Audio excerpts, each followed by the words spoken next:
It says live. 3, 2, 1. What's up, everybody? Welcome to Hear the Spirit, presented to you by NoleGameday.com, where it's a Thursday night instead of our usual Wednesday night. We're live for the first round of the NFL draft as we stand by and wait for Jared Verse to get selected. For those of you wondering where the hell is Logan Robinson, I organized a coup and took over the empire, so I, Austin V, will be hosting it tonight. With me, I've got our editor-in-chief at NoleGameday.com, Dustin Lewis, and we'll have another guest here shortly. But what's good, D-Lou? Not much. Excited to watch this first round of the NFL draft. I know we're already 8. Looks like the 9th pick actually is coming in for the Bears right now. But, for a lot of us football fans, this is as close as it gets to Christmas in April, seeing some of the league's next rising stars go off the board. And, hopefully – We'll get more than one Seminole tonight. We'll see how it goes. Jared Verse seems like he's a lock to go in this top 32, but there's been some late buzz on Keon Coleman possibly sliding in the last couple of picks. And then obviously Braden Fiske has put himself in a really good position to be a riser with what he did at the Senior Bowl and then that standout performance he had at the Combine where he dominated in the athletic testing of those interior defensive linemen. So who knows? We just saw a surprise a couple of minutes ago with Michael Penix going off the board at number 8 overall. That might not be the last surprise that we see tonight. Yeah, I'm a nervous wreck over here. Clearly, as a Vikings fan, and I was in the camp that I would have preferred Michael Penix over JJ McCarthy, and Penix just went at 8. But we've got a long night ahead of us. We're going to be live the entire rest of this first round. For those that are watching this episode later or listening to it later, we're currently at the 9th pick with the Bears. So long night ahead of us, at least 2 hours. But let's just start off with Jared Verse. We might hear his name called within the next couple of picks. It might be a while. Where do you think his range is going to be? And ultimately, who do you think ends up selecting him? I think we're in the range as of now. It seems like it really started with Atlanta at number 8. And, obviously they surprised everyone by going quarterback just a couple of months after signing Kirk Cousins to that massive deal. So that's an interesting move there. But ultimately, I think Verse at the latest, he probably goes number 26 overall to the Tampa Bay Buccaneers. And that's if Tampa Bay doesn't trade up to get the former Florida State star. And, that's one for me that I'm personally watching out for. We've seen some mock drafts there recently with the Buccaneers being able to nab Verse maybe a little bit later than some people would have expected. And, obviously with us having the Bucs game day side, I think if they're able to nab Jared Verse and we're able to have some content on the Bucs side and on the Florida State side, it's kind of a win-win for everyone, don't you think? Well, it's not a win for me right now. Yeah, I agree with what you just said. He's taken a bunch of visits. For those that haven't read my preview articles for this NFL draft, where I went through every player, who they visited with, who they talked to at the Combine, etc. He visited the Falcons, who just picked, the Bucs, who have 26, the Seahawks, who have 16, the Broncos, who are at 12, and then the Bears, who also are selected right now. But, I could see him falling to 26. The Rams in 19 make a ton of sense. Obviously, they just had Aaron Donald retired, and they need someone that can rush the passer, and Versus right there at the top as being the top edge rusher in this class between Laiatu Latu from UCLA, Dallas Turner from Alabama. Even if you want to look at the interior pass rushers with Byron Murphy from Texas and Johnny Newton from Illinois, he's right there in that conversation with those guys. I think we might see a little bit of a Jermaine Johnson situation where people saw him as a top 10 talent, but he started to fall down the board a little bit. And I forget where the Jets take him off the top of my head. Was it like 27? I want to say it was 26. And he fell because of his age. He's an older prospect versus that same way. He's going to be 24, I think halfway through the season. So going to be interesting to see where he ends up. He obviously had a very good combine performance, ran in the 4.5s in a 40-yard dash, which is impressive. And he's arguably the strongest edge rusher in this class. So very intriguing to see where he goes. We'll touch on Braden Fiske, Keon Coleman, and the rest of these guys later. But my Vikings just traded up to number 10, and I was already a nervous wreck, and this isn't helping because I have a bad feeling on what's about to happen, and I might throw this hat across the room. In the meantime, what were your final thoughts on, before we get to the spring showcase, what were your final thoughts on spring practices? Who stood out? Who did you like, etc.? Yeah, it was a pretty fun couple of weeks in Tallahassee getting to see these new look Seminoles really get after it on the field because there's just so many, questions because a lot of new guys coming in on the offensive and defensive side of the ball. You've got some guys coming back that needed to take the next step in their respective developments. And I thought, coming out of the spring practice, it was a very positive period for Florida State because you did see that growth, especially you look over on the defensive side of the ball, guys like Patrick Payton, Shaheem Brown. You think about AZ over there at cornerback. It feels like he's Florida State's next rising defensive star over there. DJ Lundy, I gushed about him for weeks with how he kind of retooled his body a little bit and he's moving better than ever. So there were some positive signs there. Earl Little Jr. coming in, some of those defensive ends. We saw Marvin Jones Jr. really, really making some positive strides as spring practice moved along. And same thing with some of those other guys as well. Sione, Lolohia. I think I gushed a little bit about Tomiwa Durojaye for his ability to move there inside and on the outside. And then you look at the other side of the ball with DJ.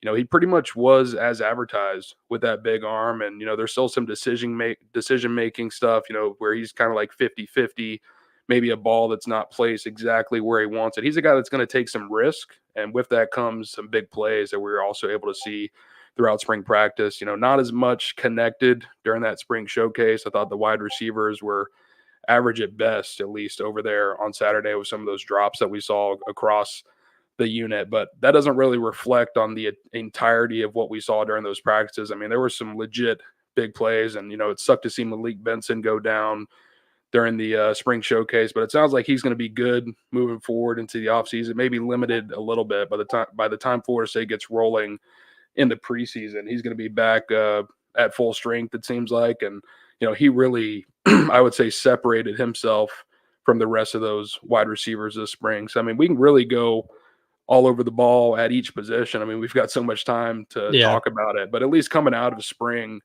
I think we saw what we wanted to see, and then there's going to be some stuff during the preseason. Can they keep developing that chemistry, that cohesiveness on offense? Can the defense continue to do what they've done as far as, forcing these turnovers, creating pressure and passing situations? I mean, it's going to be really fun. Yeah, so let's head into the spring showcase. It was Saturday at 4 o'clock. It was definitely a little interesting, at least from my perspective of just watching on a TV broadcast, because it started with your drills, then they moved into full 11 on 11 stuff, and then they had a little mini scrimmage with, the walk-ons, the scout team guys. So it was definitely an interesting set from my perspective, and they didn't do a great job covering it, but it's the ACC network. I can't really expect too much on that side. First of all, what was it like being in the stadium, seeing half of it torn apart? It's a sight to see, and something that you really can't wrap the feeling around your finger until you're in the stands looking at it. Because I mean, it was wild, and I didn't realize how far everything was blocked off on the other side as well. I think fans, at least on the away side, were starting at like 40 rows up because they're doing some renovations to that side of the stadium as well. Had a bunch of stuff blocked off, so it was something to see. And then you walk up to the window of the press box and look down, and there's nothing there except dirt and construction and all that kind of stuff. And they've got a giant fence now on the sideline, at least erected for the moment, so guys don't go crashing over into the construction if a play was to, continue onto the sideline. But it's pretty wild. And still, you had over 18,000 fans show up to attend the spring showcase, and props to them, because without that home side, that's the side of the stadium that gets most of the shade Yeah. during the day. I mean, they were baking over there, and I was very happy to be in the air condition. I imagine how it was for us a few years ago in the Champions Club would have been about the perfect seat in this situation with no home tickets available. What was your biggest takeaway from the spring game? I would say the running game. It kind of built off what we saw throughout the spring, that there's just so many guys in this backfield, and you might not have a Trey Benson, but you've got 5 or 6 guys who are very solid and who can all go out there and make plays at any given time. We saw it with Lawrence Toafili in limited action. Mike Norvell kind of alluded to it after the scrimmage, but he's like, we know what we have in LT, and really didn't want to risk him too much. But when he was out there, he was able to get into the end zone, make a move on Sean Murphy, and then get across the goal line. You look at what Roydale Williams was able to do. He had an explosive run up the middle there where he bounced off a tackle and had, I think, a 35-yard touchdown run. Very impressive. Jalen Lucas, that speed in the open field was advertised. We saw Keziah Holmes get a touchdown run as well. Samuel Singleton had a couple of bursts. So really, Cam Davis obviously wasn't available for the spring showcase, but from those guys we were able to see out there in that action, it felt like a pretty vanilla scrimmage with what Florida State was running on offense and defense. But I was very encouraged. Yeah, these are some rough statistics. Obviously, they didn't give us, full statistics from this game, but Roydale Williams, 5 carries, 51 yards, 1 touchdown. And you mentioned it, that touchdown run was really, really nice. Got skinny through a gap, came back one way, went the other. So really nice touchdown run. Keziah Holmes, 7 carries, 46 yards and a touchdown. He also did have a fumble, but the offense was able to get back on top of it. Then Jalen Lucas, 5 carries for 32 yards. I want to say one of those went for 15 or 16 yards. Yeah, totally agree with the running game. They're explosive. They're dynamic. They're versatile. I'm really curious to see how Coach Norvell uses all these guys. He's got so many options in his tool belt. And, whether he's using them in the passing game, the running game, putting 2 in the backfield like the old Wilder and Freeman days, he's got every option available to him. What I thought was just as impressive is the pass rush. I mean, you already mentioned it with Marvin Jones from the spring practices, but I thought Aaron Hester had a nice day. Yep. Marvin Jones had a nice day, even almost had an interception when he dropped back in coverage on a fire zone blitz. I thought the pass rush looked really good. And on one hand, you can kind of question the offensive line, but I think it's just a testament to how good this pass rush is. Yeah, we didn't get to see a lot of Patrick Payton, but for the most part, that defense, the defensive line in particular, was kind of doing whatever they wanted to with that offensive line in those passing situations. It felt like time and time again they were putting pressure on DJ or any of those quarterbacks who were getting reps behind them. But like you said, I thought MJJ, that was a good showing for him. And then especially Aaron Hester, he's someone we've talked a little bit about this spring. Obviously, probably a little bit further down in that rotation with the guys that Florida State has in that room, and then the additions that they made prior to spring practice. But he's really come along this spring, a guy that's dealt with his fair share of injuries since getting to Tallahassee. Obviously a Florida State legacy, and wow, we're going to talk about this Vikings pick in a minute. But yeah, Aaron Hester, I think he was unofficially credited with 5 pressures, and I can't remember if he actually accumulated a sack or not. But regardless, he was constantly getting into the backfield, making his presence known. And I mean, he even did it against Byers at one point. So it's not like he was just doing it against second team and third string offensive linemen. Like, he did it against the starters. And that defensive end room, I've said it a couple of weeks ago, but I've been very impressed. They've come along top to bottom. And, normally at this point, when you're losing someone like Jared Verse, who we're going to see get drafted in the next couple of hours, I mean, you're losing a first round defensive end, an elite pass rusher. Normally that's something to worry about going into spring practice. I think Florida State, they're still going to – I don't think that they can match the level of production that Jared Verse necessarily brought to the table. But the group of guys combined and the effort that they can all put out there as a rotation, I think Florida State fans will be very happy with, as long as what we've seen in spring practice continues to translate over to the preseason. But with Patrick Payton putting on those 15 pounds – the way these transfers have come in and established themselves early on, you've still got Byron Turner Jr., Jaden Jones, we've talked about throughout spring. He wasn't available for the showcase. And then Aaron Hester rising up, and you're at the point where you're still going to add to that room because Amari Williams is coming in, and it's going to be fun. There's a ton of potential there. Yeah. Unfortunately, there's not much potential in this Vikings quarterback room right now. I've been Blair Walshed with the selection of JJ McCarthy. Speaking of quarterbacks, I just want to get over that as soon as possible. DJ Uiagalelei had his ups, had his downs.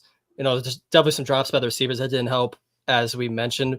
Overall, how did you think he played? It was definitely an up and down performance. There were some passes that weren't his fault that were dropped. You think about the one that he was able to hit Poitier with over the middle, no defensive back on him, and it bounces off his hands. And if Kentron reels that in, I mean, that's a 40, 50-yard play, give or take, they're talking about. He had one in the end zone that was dropped by Darion. So the receivers didn't really do him, give him a ton of help out there.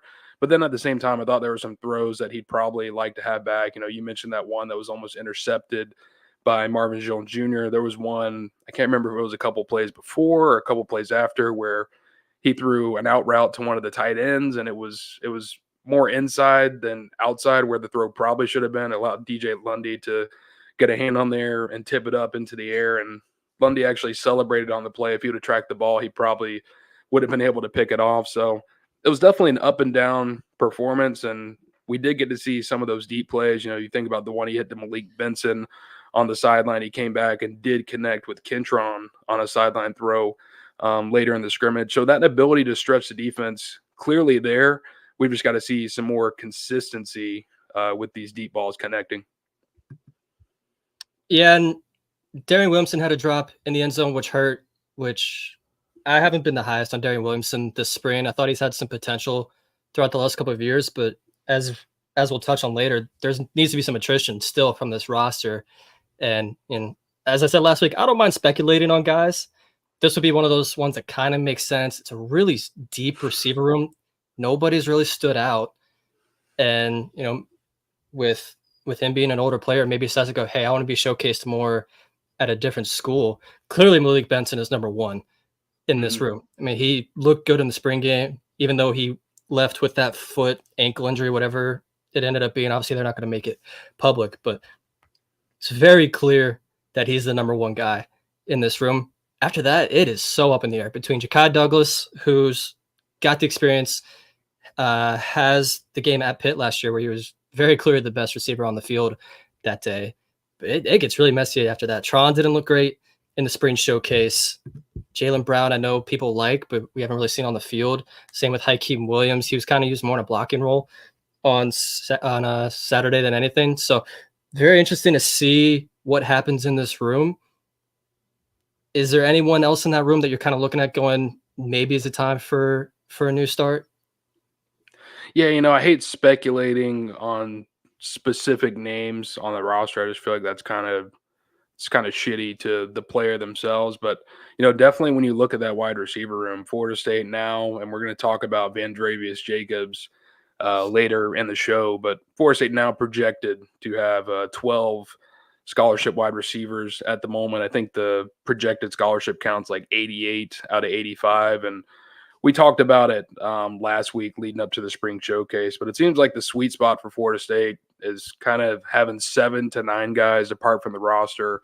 You get to that 81 to 83 range in total scholarships, and that's, you still have to think about FSU adding a player or two from the portal. I don't think it's going to be a huge number of additions just because they've got to stay under that 85 limit, and you've got to deal with those NCAA penalties over the next 2 years that take away 5 scholarships from 5 total scholarships over 2 years. So Florida State, they probably want to cut into that a little bit in this 2024 roster, and then do the rest next year in 2025. So there could be some receivers depart. You look at it, like you said, Kentron, he struggled during that spring game, and it was a pretty inconsistent spring. You can say the same thing about Darion Williamson as well, and Deuce Spann. Those guys are all redshirt seniors who have had up and down careers at Florida State. They haven't quite been able to break into that consistent level just yet. And, the time is kind of now for them going into their final years of eligibility. Do they want to stick around at Florida State and fight for those spots in the preseason, or, go for a guaranteed role elsewhere? So it's something to watch. We got, I think, about 5 more days for players to enter the transfer portal. Before we go any further, we have a first-time guest on the show, Miss Emily Peters, host of the Tribe Check podcast, also does vlog-style content, does baseball, softball, soccer, anything else. She's going to be better at that stuff than we ever will. So welcome to the show, Emily. I don't know about all that, but that was a really nice welcome. And I've never been a guest on a podcast before. Let me mute this. I don't know how you guys are doing it, but yeah, I'm excited to be here. Thanks for having me. So we were in the middle of talking the spring game. You did some vlogging there, talked with Alfred, some other people. What were your thoughts from the spring showcase? Well, I was dual time. I was watching the baseball game on my phone, like you said, big baseball girl, but also kind of watching. Obviously, it's tough to see some guys go down, especially in a situation like that. So that wasn't fun. But I thought DJU looked really good. Definitely liked to see him in the turquoise jerseys. That was kind of fun for something different, and just cool to get a first look at the new team. It was really cool.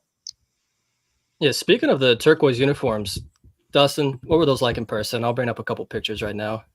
Better than expected, and honestly, I really like the way it kind of meshed with the turquoise and the gold pants combo for especially for the quarterbacks. Man, I kind of like it. I think I like it better with the gold pants, honestly, as I'm showing right now. But I do also want to see it with the white. We haven't seen it with the white pants. We haven't seen it with the white helmet. So I'm curious to see what those end up looking like. But I agree. These look really, really good in person. Granted, I didn't see it in person yet, but they looked really good on TV. They look good in pictures. I'm super excited to see what game they break these out for. I know I won't say a lot of fans. There were some fans that weren't happy with it, but I thought Charlie Ward said it best. It stands for the right reasons, and for that, we should keep on supporting it. Yeah, and I don't know how I would feel about the full turquoise look. I kind of like the mix and match a little bit, but I'm sure when they officially break it out, we're going to get turquoise jersey, turquoise pants, gold helmet, if I had to imagine. I think the white would look really clean. The helmets. I don't know about pants, but I don't know. The garnet pants and the turquoise jersey and then the gold helmet, it's a lot of different colors. So I don't know how I feel about that, but the gold is much cleaner. I like that. Yeah, I don't know how I feel about this combo with the gold helmet, turquoise jersey, garnet pants. It's definitely a lot going on. But as I've said in the past, it works so well in basketball because there's so much color breakup with that feather going down the side. It has the gold and garnet already built in. You're not trying to mix and match like you're seeing here with the pants and the helmet. Either way, I really can't wait to see this in a game. Whoever it ends up being, I think they almost have to use it against a lesser opponent because you know how fans are with their superstitions and their jerseys. If they wear it against Florida and they lose, it just can't happen. They'll never be able to wear it again. But if you wear it against Cal or Memphis and you get the win, fans will start to buy into it more. They got to see the wins. I'll make my prediction. I think we see them debuted against Charleston Southern in November.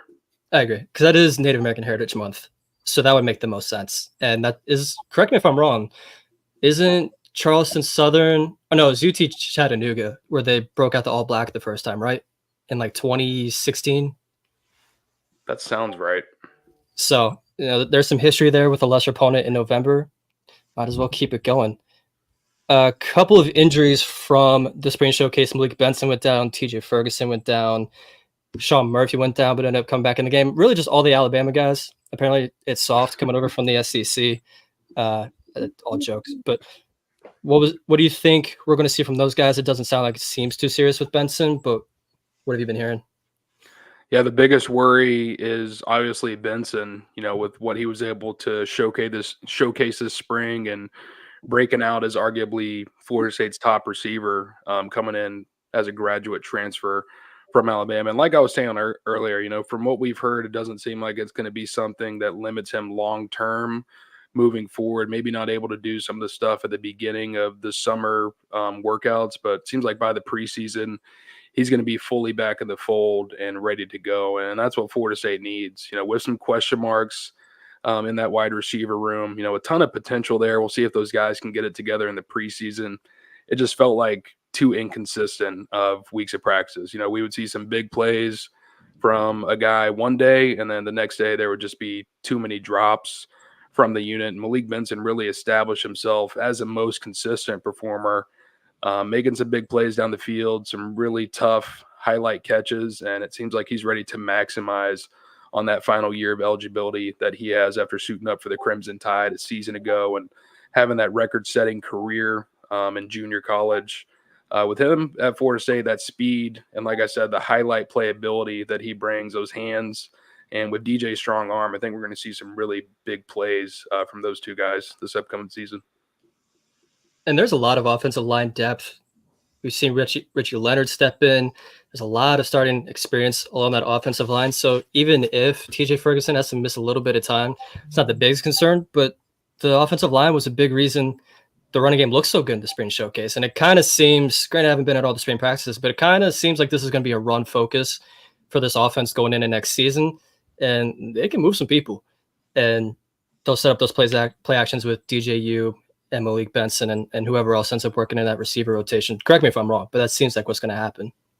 No, I think you're right. I think the running game right now is clearly the strength. It feels like the offensive line is a little bit more comfortable in that facet. And then you've got that array of running backs as well who can just, I mean, you give them an inch of space and they're going to take a mile, honestly. So the offensive line, we'll see, because you have had some injuries throughout the spring with that unit. Obviously, Robert Scott been banged up for much of the past 2 seasons. He missed the entirety of spring practice. And then we saw on Saturday prior to the showcase, Julian Armella and Keandre Jones were not available to play. And that gave us an opportunity to see Richie Leonard and TJ Ferguson lock down those starting spots with the first team unit, at least for the showcase. And then obviously Darius Washington at left tackle, Jeremiah Byers at right tackle, and Maurice Smith, the stalwart there at center. I think that's probably, at least at this point, your most likely starting 5 combination entering the preseason. We'll see if Robert Scott and Keandre are able to get back healthy and jump into the mix there. But yeah, at least running wise, I like what I've seen from those guys, and there's some improvement to be made in pass protection, obviously. Yeah, they got beat upfield a few times. There's been some talk that fans want Jeremiah Byers kicked inside a guard. I don't think that makes much sense right now, given the tackles they have on roster. Right. So, and there's not been many portal options, honestly. So, and that's the case for receiver too. You'd like them to add a more versatile receiver, get a standout in that room, but there just hasn't been any in that spring window.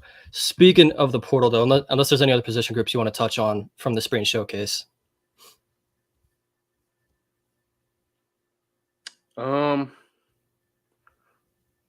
I would just say tight ends. I was pretty disappointed. I mean, you didn't really hear much of them throughout the spring showcase, and at least for spring practice, only had 4 scholarship players for the majority of it. Jarrell Powers was out for most of the spring, and I just thought, Jackson West probably the top performer overall from the tight ends. I didn't feel like Kyle Morlock took that step to be the leader of the room yet. We still got preseason to step up, but at least in my opinion, Jackson West, he did have some positive signs. Landon Thomas coming along, but you didn't really get a whole much different from Kyle Morlock and Brian Courtney.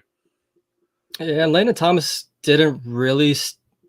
I don't even remember seeing him on the field. Granted, again, it's ACC Network. They weren't doing a great job showcasing everybody. Thought Jackson West had a couple of plays. But yeah, outside of that, was a pretty quiet day from the tight ends. I don't know if there's any position groups for you, Emily, but I agree. Tight ends were a little disappointing.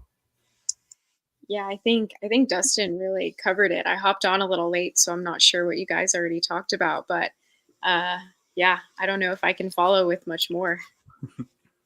So after the spring showcase, we had Vandravius Jacobs enter the transfer portal. Only spent 1 season in Tallahassee, had 3 catches for 60 yards. This was one of your favorite players from last spring, Dustin. As everyone called him, All Day Dre. Wasn't quite as much all day this spring, seemed like. Struggled with some inconsistencies. Adrian Peterson would be upset that he used his nickname. What were your thoughts when you saw this news? Disappointed for sure, because I thought Vandravius Jacobs was going to have a long and productive career at Florida State, especially when you go back to a year ago at this time, because like you said, just about every practice report, we were writing about Vandravius Jacobs and the plays that he was making. I mean, it was every day. And All Day Dre, I mean, that was the thing. We were putting in the practice reports. It was all over social media. He was flashing. And then it got to the preseason, he got dinged up a little bit, and that kind of hurt his chances to break into the rotation. Got some time a little bit as a reserve and in the back end of the rotation there as the season went on. And, he made a big catch in that game against Pittsburgh, scored his first touchdown, I want to say a couple weeks after that. And it felt like he had a bright future, but then you just got over to these spring practices. And like you said, he was inconsistent at best, wasn't showing up as often. There were some drops at times, and Coach Norvell was out there pushing him. And, there was hope that he would step up and, kind of rise to the occasion this spring, especially with that wide receiver room and guys needing to separate themselves and get to guarantee a role in 2024. And ultimately that didn't just happen. It was kind of funny because he saved his best performance for last for that spring showcase. I mean, on the final play of the exhibition, catches a 50-yard deep ball. I think it was the biggest play of the day. And then, a couple of days later, hits the portal. So disappointing news, but Florida State, I mean, there's still a ton of talent in that wide receiver room. You got to hope Hakeem Williams can, step up and achieve that 5-star status that he had coming out of high school. And then some of these true freshmen, Lewayne McCoy had his moments throughout the spring, Camden Fryer, BJ Gibson already on campus. And then you've got Elijah Moore coming this summer, another guy who I'm very high on. And as we mentioned earlier, I think you said it's down to 88 scholarships. It's either 87 or 88 with Grady Vance also departing, as we talked about last week. He ended up committing to USC, by the way. But they still have to cut some weight. And I know we already talked about it a little bit, but there's some very stacked position groups between offensive line, receiver, edge rusher. And, I'm not trying to project anything, but maybe Aaron Hester sees this great spring and goes, I want a bigger role. Maybe something happens like that in that edge rusher room, but they've got to find a way to cut weight one way or another. Was there any other position groups that I missed out on there for some attrition? Yeah, we kind of covered the wide receivers. You've got the 17 scholarship offensive linemen. Like you said, in that defensive end room, I mean, 10 scholarship defensive ends once D.D. Holmes and Amari Williams arrived this summer. And then also in the cornerback room, you've still got, even though Greedy Vance departed, you've still got 11 scholarship cornerbacks. And also, you think back to the backfield, 7 scholarship running backs, and 3 of those guys are seniors, and Lawrence Toafili, Roydell Williams, and Keziah Holmes. So, potentially a departure there if someone is searching for a guaranteed role in their final season of eligibility. But there's definitely some positions that are stacked up. Like I said, I don't like speculating on specific names, but if you look at those rooms, there are certainly candidates to be potential transfers. A couple other previous Noles going elsewhere. I'll just touch on these real quick. Rodney Hill, after stops at every school in Florida, is now going to Arkansas. And Kayshawn Sapp, who was at ECU for all of about 3 months, is now headed to SMU and will play Florida State in September, which is a little interesting. I believe Goldie Lawrence also re-entered the portal. Was there anyone else? I know there's one more. Ayobami Tafasi entered the portal as well. And what's crazy, all those guys just left Florida State in December, and they're already searching for at least their second home. And then you look at Rodney Hill's case where he committed to FAMU. Willie Simmons took the job at Duke, so he hit the portal once again, committed to Miami. And that didn't work out. Committed to FAMU again. Spent the spring semester at FAMU under new head coach James Colsey, and then entered the portal once again, and now is in the SEC at Arkansas. Which let's just be honest, I don't think that coach is making it another year. So he'll be right back in the portal next year or in 7 months or whenever that portal window opens up. So who knows where he'll be this time next year when he could have been the 3rd or 4th running back in Florida State's rotation where everyone's going to see playing time. Definitely a curious decision, especially 2 stops at FAMU to then end up at Arkansas. Little strange, I'll admit. Talk to us about this 2026 kid that committed real quick. If you even know him. Jaden Waters, defensive back.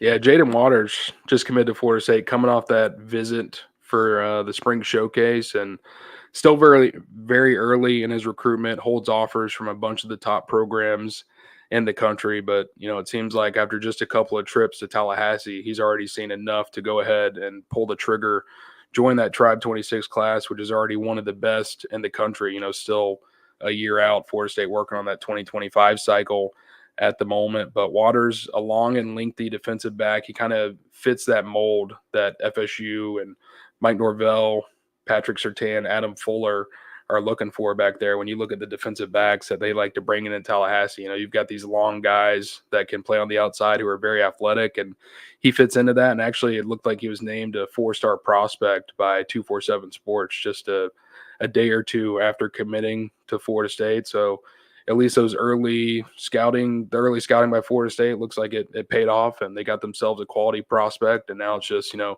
got to keep the kid in the boat for 2 years. And that's always the toughest when you get these early commitments. So for the rest of this show, we're going to be touching on a lot of these NFL prospects. We're still waiting on Jared Verse to go. Again, for those that are listening later, the Saints have just put in their pick, but it hasn't been announced yet. Also, for those that are in the live chat, we're going to be here for, at the very least, another hour and a half. So if you all have any questions, bring them up. We're going to answer every single one of them. It can be about any sport. That's why we have Emily here in case y'all want to ask baseball or softball. But yeah, we're still waiting on Jared Verse. Some of the teams that we thought might take him in the Falcons and the Bears went elsewhere. The Falcons surprised everybody going with Michael Penix. Bears, I think, made the smart play, taking Rome Odunze to add to that incredible offense now with Caleb Williams, Keenan Allen, DJ Moore, DeAndre Swift. As a Vikings fan, that offense does not look fun to play against. But we're going to hopefully see some teams come up here. There's crazy things. There's been no edge rushers yet. There's been no defensive players at all. 14 picks in. Saints just made their pick. I know it hasn't come in over the TV broadcast yet, but it looks like they're going to be taking Oregon State offensive tackle. It's another tough name. I don't want to take a shot at it. I got it. Tylise Fuwanga. Is that right? Fatanu? Is it Fatanu or is it Fuwanga? From Fuwanga. It's Fuwanga? Okay. Yeah. Is it? But yeah, 14 picks in, no defensive players off the board. Which is crazy. But as I mentioned, I had him going to the Rams at 19 in my prediction. He's visited with the Seahawks, who are in a couple of picks, and then the Bucks are at 26. I'd be surprised if he fell all the way down the board at 26, just with how premium a position edge rusher is, and everyone always needs pass rush. But the fact that we haven't seen any defensive players off the board is a little crazy, gotta admit. It could happen. I mean, now we're at the point where some of these edge rushers that were supposed to some project in the top 10, you think about Turner, he was getting projected a lot to Atlanta at that number 8 spot. And now with him falling back, at least 7 picks at this point, Verse, he might make it to 26. Which is crazy because clearly the talent is there. And we talked about it at the top of the show, but he had a great pre-draft process. And there's a lot of rumors last year that the Falcons would have considered him at number 8 last year instead of taking Bijan Robinson. Instead, Verse decided to stay in the draft, come back another year, try to win a championship, be a surefire top 10 pick. Obviously, it's a stronger draft class this year, but he may not even go top 20, which just seems crazy to say out loud. Who would you guys say is the next most likely guy to be drafted out of Florida State after Verse? Keon or Braden Fiske? It's a tough question. It's a tough question. 6 months ago. Oh, go ahead. If you're still thinking, I think Fiske. My gut says Fiske. I think that he has done more on the off-season side to kind of help him out. And, Keon is a phenomenal player.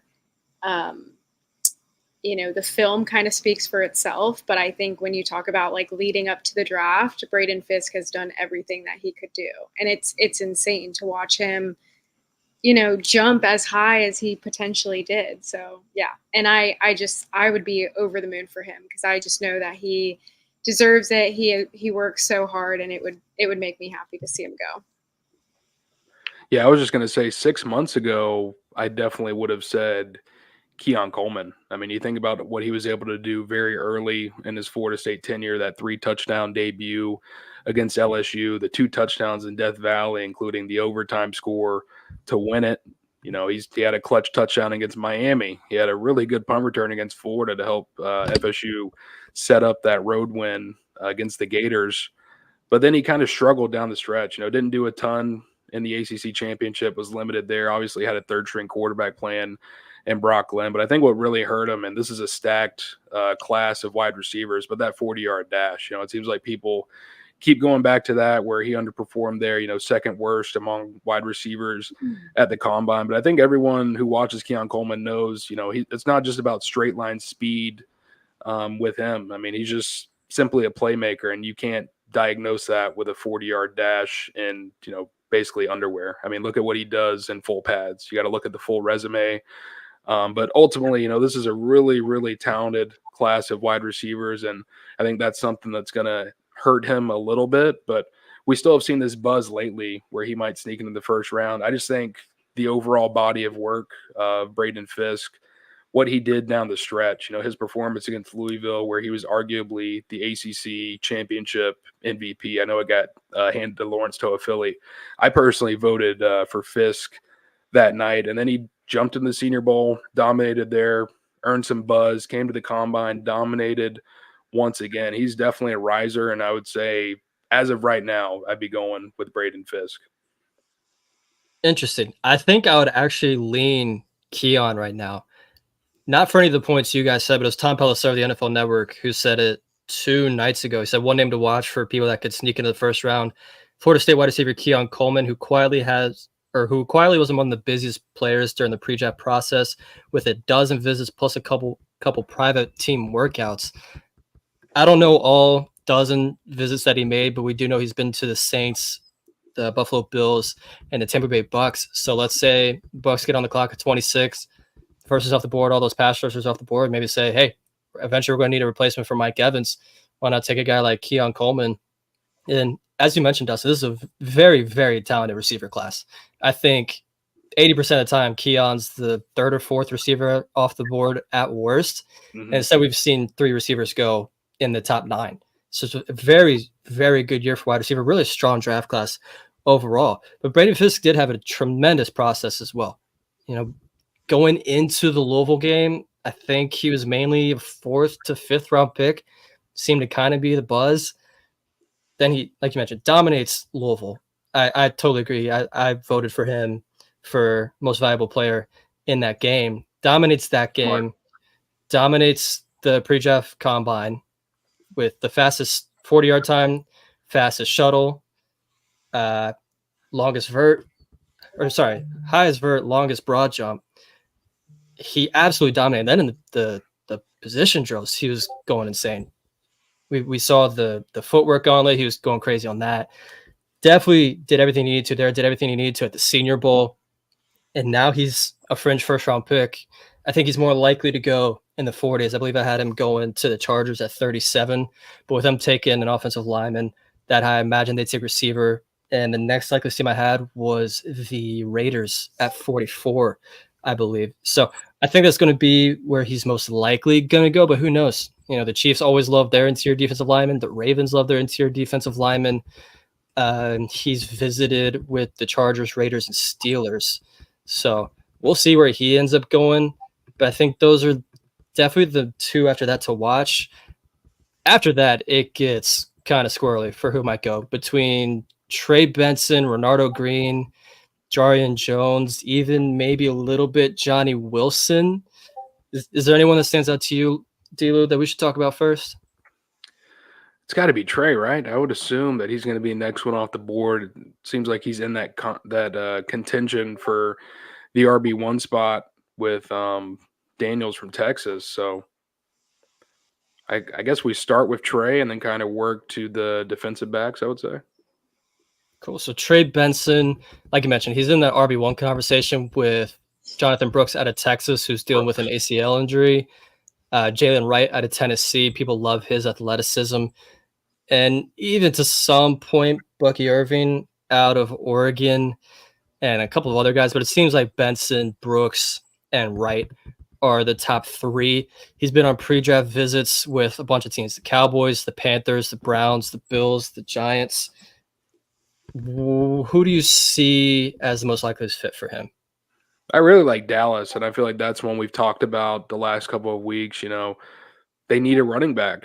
I mean, plain and simple. Tony Pollard, Ezekiel Elliott, no longer there. They don't really have anyone coming back that's had a significant amount of production or proven themselves at the NFL level just yet. It feels like a smart investment for the Cowboys, and that'd be a heck of a market for Trey Benson to go into. And then if not, I think the Cleveland Browns.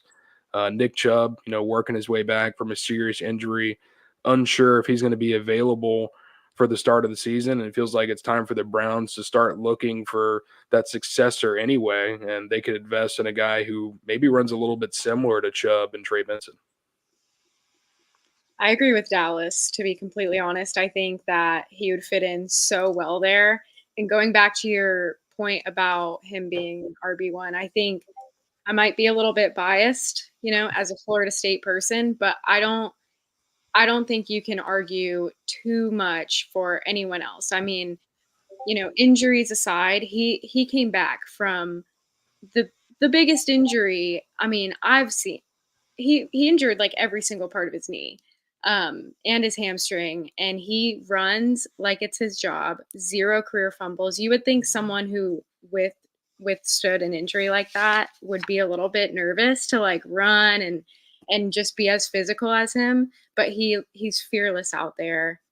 0 career fumbles. I already said that, but like you can't tell me otherwise. He's phenomenal. I love Trey Benson. Yeah, between the no fumbles and I believe it was a 4.39 40-yard dash at 6 foot 220-ish pounds, you would think someone goes, man, that's a freak at running back. But it kind of seems like all those scouts and executives still they're still not sold as him as RB1. I saw the former Vikings general manager Rick Spielman say he had him as RB3 or 4, in large part due to because sometimes he doesn't always see the hole and run through it. His vision's not always there. At the same time, it's not a strong running back class. We're talking about someone at the earliest going in the mid 50s. So not a strong running back class. And with someone with traits like Benson, I don't see a reason he shouldn't be the number 1 running back off the board. And obviously a Vikings executive should be the reason he should be the number 1 running back off the board. There's a reason he's no longer there. But I agree. I think he's the most talented running back. Definitely, I won't say the best athlete between Jalen Wright and Garendo from Louisville. I know blew up the combine, but he's got every trait you need, and you can coach some of that vision into him if you have the right offensive line in front of him. Well, and that's the argument against it with, seeing holes and whatnot. That's something that you can develop in a player. There are certain attributes of Trey Benson, in my opinion, again, probably biased, that you might not be able to develop as quickly. And I think he would mesh right in with the Cowboys. For what it's worth, I believe I had him going to the Giants at 70, which I think that's about the latest he would go. But they just lost Saquon Barkley to their division rival, Philadelphia Eagles. Why not bring a guy in like Trey Benson, who I won't say he's similar to Saquon Barkley, but there are some traits that they share, being powerful, bigger running backs, but still have the top end speed. I mean, Benson's as much of a home run hitter as anybody in this draft class. Moving over to the defensive backs, let's start with Renardo Green, because I feel like he's kind of everybody's draft crush in this class. Locked up Malik Neighbors week 1, Labor Day this year, but still kind of in that 3rd to 4th round range. It feels like I've even seen some people say he's in the 5th round. What do you think that's due to, D-Lou?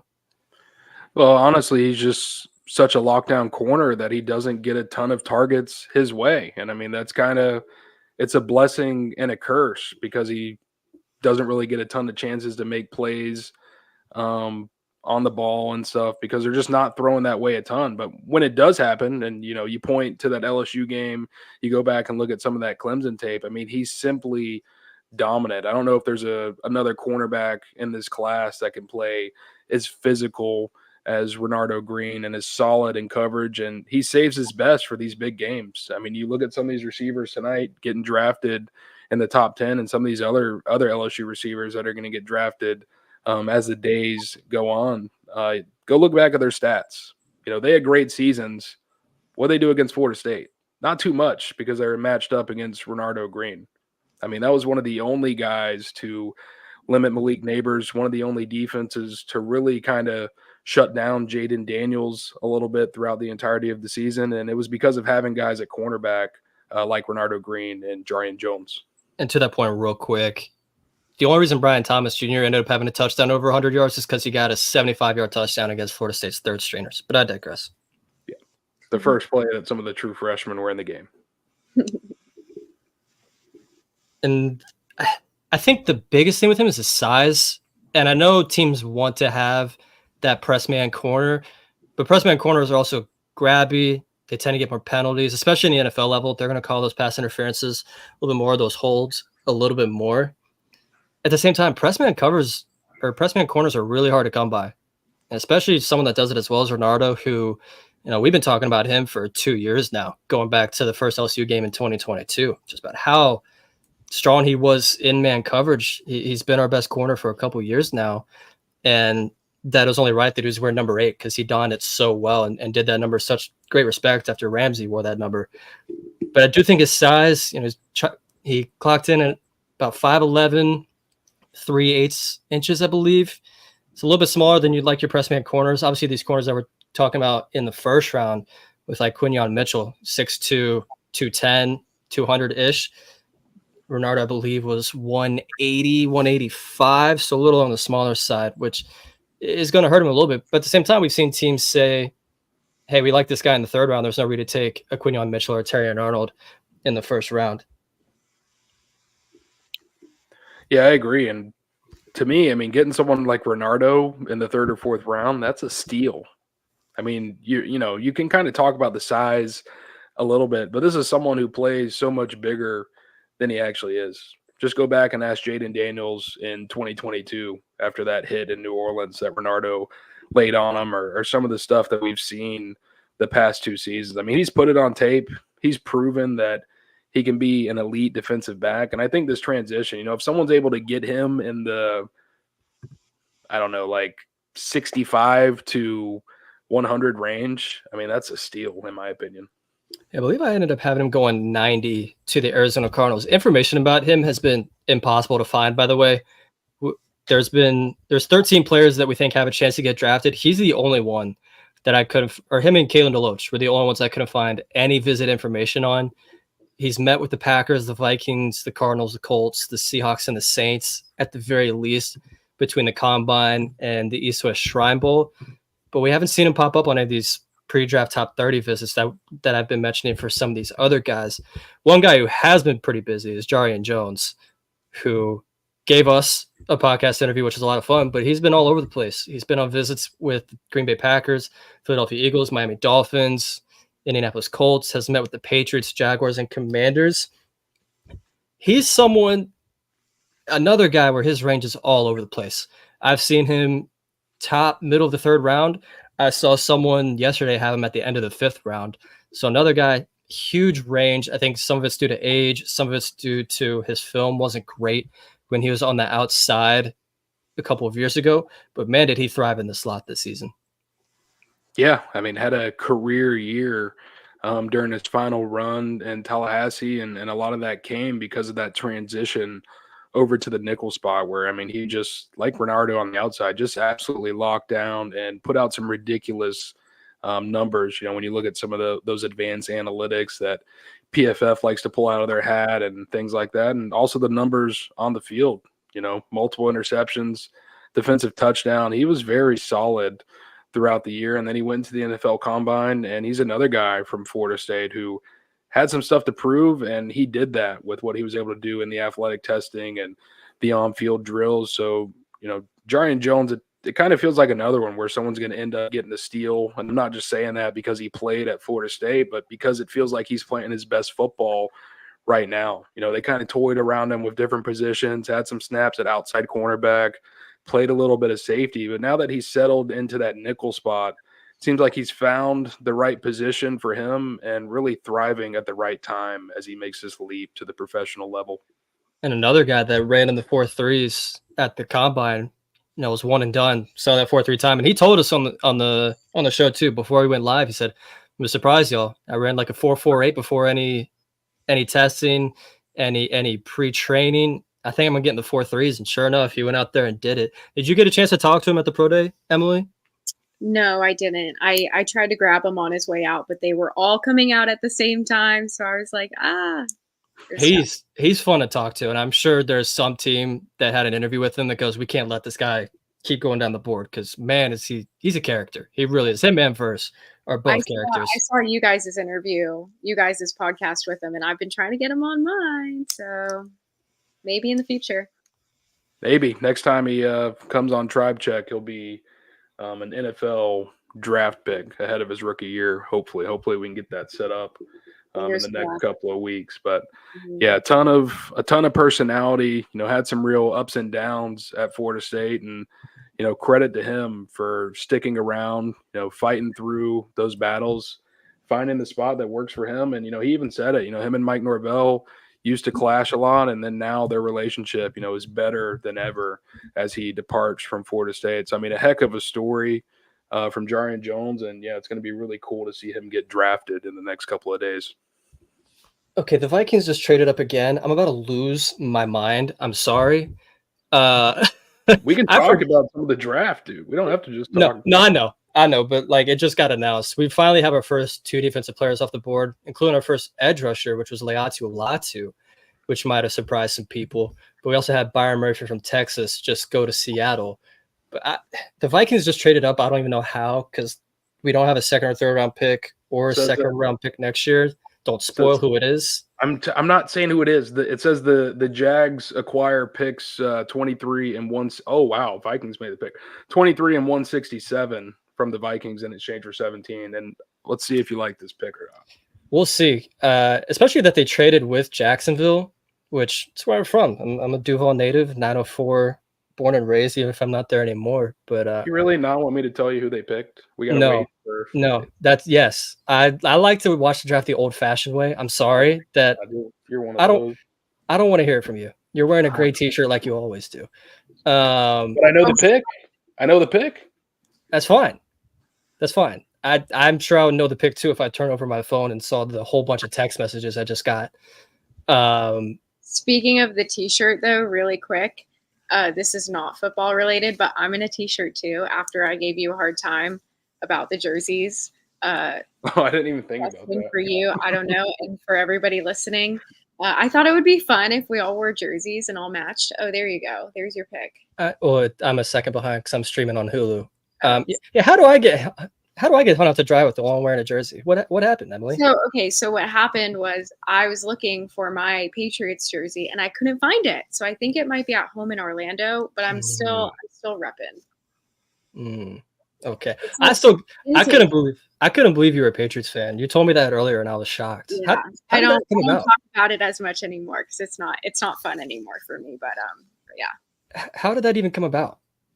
My family's from Massachusetts. So they corrupted me at a young age. And it was easy because it was Tom Brady. I'm 25. So the first 20 years of my life was the Brady era. So of course I was like, heck yeah, I'll join the crowd of Patriots. So yeah, it's not fun anymore though. Real quick with May. Real tangent real quick. Dustin, how you feel about those Celtics? Tough night. I mean, how can that Miami Heat team set the franchise record for threes in a postseason game? That team. And they don't have Jimmy Butler, and they don't have Terry Rozier, and they don't have Josh Richardson. It was embarrassing. I don't think it'll happen again, but wow. Miami Heat, yeah. I've known this for 10 minutes. You're finally figuring out. Miami Heat voodoo is a real thing in the NBA playoffs. Austin, this is a stat that you'll love, which it's like one of the most incredible stats that I've ever seen. But so last 2 postseasons, the Miami Heat have 4 games of 50% or better 3-point shooting against the Celtics. And in that time in the playoffs, no other team has more than 150% game over 50% from 3 in only one postseason game against any team. So Miami have done it 4 times in 9 games against Boston the last 2 years. It makes me want to do things I can't say on this podcast right now. Miami's what's really interesting about that is I think it's like a thing because, I mean, obviously New England, we have a hard time in Miami. Like the Miami Miracle, that happened against us. So maybe there's like some weird thing with like New England, Boston sports in Miami. I don't know. There's definitely some voodoo with the Heat because this is a trend going on the last few years. We'll get back to the draft here in a second, but I have to make fun of Dustin where I can. There's definitely some voodoo going on there with these last few years. It's tough to watch. Ask my wife; she was not happy last night. But yeah, the Vikings just traded up to take Dallas Turner. I was kind of hoping they would take Verse so we could go ahead and talk about that. But the mini slide will continue, and we'll head to our next guy, which I think after the defensive backs, it would be Johnny Wilson. There's teams intrigued with the size. This guy that's close to 6'7". Some people view him as a tight end. I think his combine performance where he ran, 4.52 40-yard dash, really good shuttle time. I think he kind of put those questions to bed on whether he could be a receiver or tight end. But he's got to be more consistent with his hands. And he's another guy. His range is all over the place. I've seen him 3rd round. I've seen him 6th round. So we'll have to see where he ends up going. Yeah, like you said, that's really the big thing with Johnny. It just comes down to catching the football because we've seen it out there. I mean, this dude can make the type of catches that no other receiver in the country, maybe even the NFL, could make right now. But then he'll come back the next play and drop a routine slant over the middle or something like that. So it really just comes down to the consistency. I mean, the playmaking ability is there. I think it does hurt him a little bit. He didn't get a ton of time this past season. Those concussions limited him for a stretch. And I mean, he just wasn't as productive as he was the year before. But you think back to that performance he had in the 2022 Cheez-It Bowl against Oklahoma, where he set the Florida State record for receptions and receiving yards in a bowl game. Absolutely ridiculous that night, going for over 200 yards. And yeah, I think he answered, kind of alleviated some concerns with that 40-yard dash. And like you said, the shuttle time there, he's got some legit athleticism for being 6'6", 230, 35 pounds. I mean, that's a big dude at wide receiver, but he can still run with the best of them. And yeah, I think it's tough to see where he kind of fits at the NFL level. I think he's someone that you're going to kind of have to mold a little bit, but just the playmaking and the stuff he brings that you can't teach, like what he brings to the table there, some team is going to get a very fun prospect. And I personally would love to see him land with the Kansas City Chiefs. Interesting. He's another guy that's had a pretty quiet process. The only teams we've had or that we've seen he's visited are the Eagles and then the 49ers, literally like 2 or 3 days ago. And we know the Buffalo Bills are interested in them. Not sure if he's taking a visit there or not. But I think I had him going to the Bengals in the 4th round because they've got a lot going on right now between T. Higgins requested for a trade, pass rusher Trey Hendrickson just requested a trade as well. But at the very least, they need a 3rd receiver with them not re-signing Tyler Boyd, but they might need a 2nd receiver with T. Higgins requesting a trade, and we'll see if he gets moved in this draft process. I think that'd be a fun landing spot for him, getting targets from Joe Burrow and having Jamar Chase on the other side of you. I think it's pretty easy to make a living as a receiver in that situation.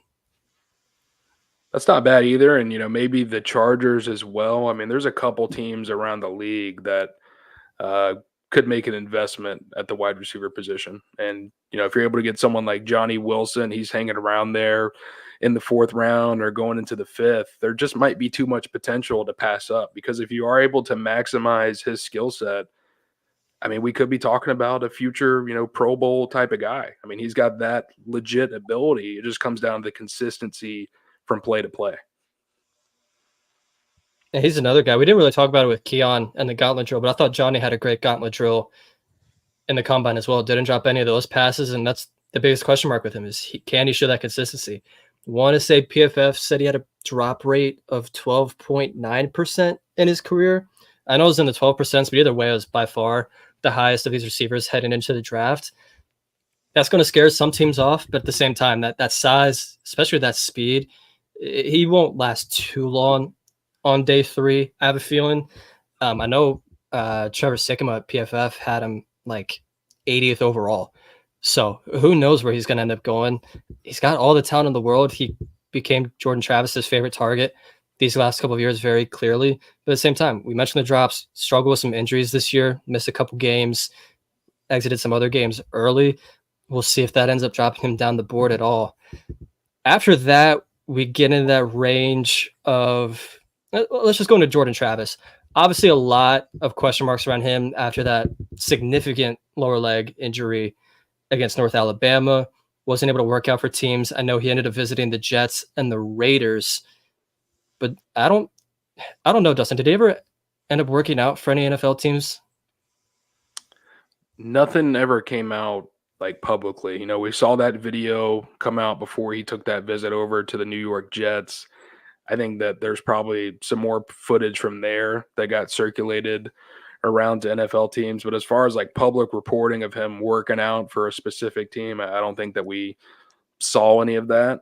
You know, it feels like the New York Jets have a real interest in Jordan Travis. And, you know, you look at their quarterback room, and it was something that we discussed on the podcast. I think last week we were talking Jordan, you know, leading up to the draft. But, you know, to have Aaron Rodgers and Tyrod Taylor in the same quarterback room, I think that would be a very good situation for Jordan Travis to go into, learn from one of the greatest quarterbacks of all time and Aaron Rodgers, learn from Tyrod Taylor, who has a very similar style to Jordan Travis. And I think that would really help him out. You know, you think about Jordan and how he operates mentally. I think going into that situation, you know, seeing how current NFL stars lead themselves in the locker room and on the field would only benefit the type of player and person that he is. There's not enough great things we can say about Jordan Travis, what he did for this program, what he did off the field for the university. He's kind of seeming like he's going to be in that 5th to 6th round range. You mentioned the Jets. I think it's the perfect spot for him. Learn from Aaron Rodgers, learn from Tyrod Taylor, which, you know, I said it either last week or the week before. I think Tyrod Taylor can be what Jordan Travis can be. A little bit of a weaker arm, but can extend plays with his legs and can last in the NFL because of that. I don't want to see him in Vegas. Don't want that. I don't care if Antonio Pierce is there. Don't want that to happen. But they are going to be desperate for a quarterback. We saw 6 quarterbacks go in the top 12 tonight, with Bo Nix going to the Broncos at 12 after the Vikings trade up for McCarthy. I'm trying not to talk about it. But the Raiders are going to need a quarterback at some point, whether that's Spencer Rattler, whether that's Michael Pratt, or whether that's Jordan Travis. They've talked to a lot of these guys. And, you know, Jordan Travis, everyone loves him. I've been on record saying I don't think he has the longest NFL future because of his size and arm strength, but he's going to stick around because guys love him so much. And he's just a winner. I mean, and the fact, you know, we've talked about before, but he's developed at an unparalleled rate at Florida State from what he was doing in 2020, where he was basically a run-only quarterback who couldn't throw very much, to what he's done the last 2 years, where he's developed into a guy who can push the ball downfield and also a threat with his legs. But he's not just relying on that athleticism anymore. I mean, he's going out there winning games, making plays, setting records with his arm. And, you know, I don't think he was as good as he was in 2022. When you reference his past season, it felt like maybe he force-fed Johnny and Keon a little bit too much. But, I mean, overall, the progression that we've seen the last couple of years, the rise of Jordan Travis, I think it's something to pay attention to. And, I mean, this is a guy who's got a ton of motivation, plays with a chip on his shoulder. And, you know, that's really what makes the difference, in my opinion, the mentality that he brings to the field. Because like you said, Austin, he's not the biggest guy. He's not the strongest guy. He doesn't have the best arm. But when he goes out there and it's time to play football, he performs. The guys around him love to play for him, make plays for him. And, I mean, they go out there and get it done on the field. You know, we saw these past 2 years with the 23 and 4 overall record. I guess for Jordan Travis, it was 23-3, since he didn't end up playing in the Orange Bowl against Georgia. But, I mean, this guy has proven what he can do. And, yeah, it's going to be exciting to see him at the NFL level as he gets back to full health. I think this is an intriguing question will Jay Trav be this draft's Brock Purdy? What no one expected was Brock Purdy completely reworking his mechanics last offseason and came up with an entirely new throwing motion and footwork. But at the same time, Jordan Travis kind of needs to work on those things as well.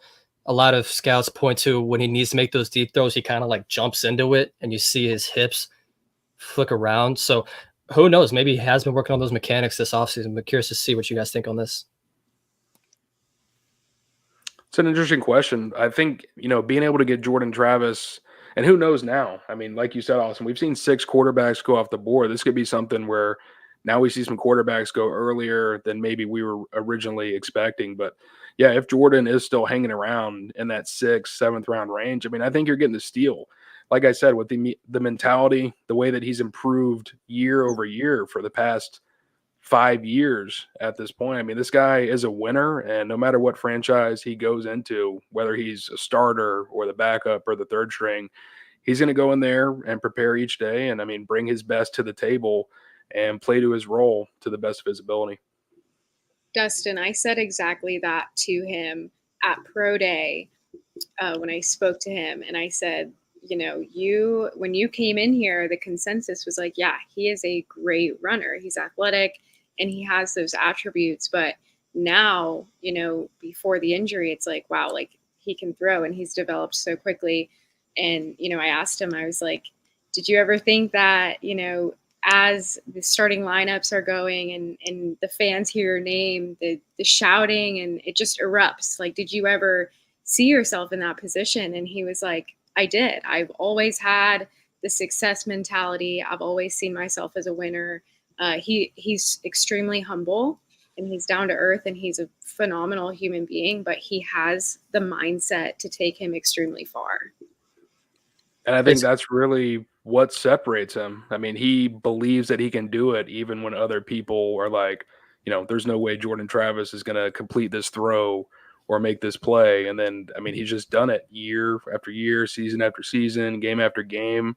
So, I mean, for the people doubting him as he transitions to the NFL, I just like to remind him, look what he's done these past 5 years. It's kind of crazy. In 2021, he was splitting snaps with Mackenzie Milton, who, great person. I'm not here to. I'm not. I'm not here.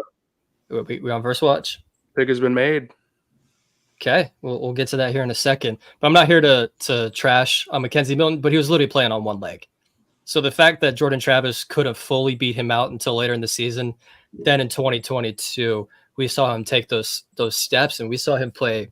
I agree with you. I thought he played better in 2022. I felt like his deep ball was a little more under control. In 2023, he was trying to take those chances, wanted to prove he had worked on his arm.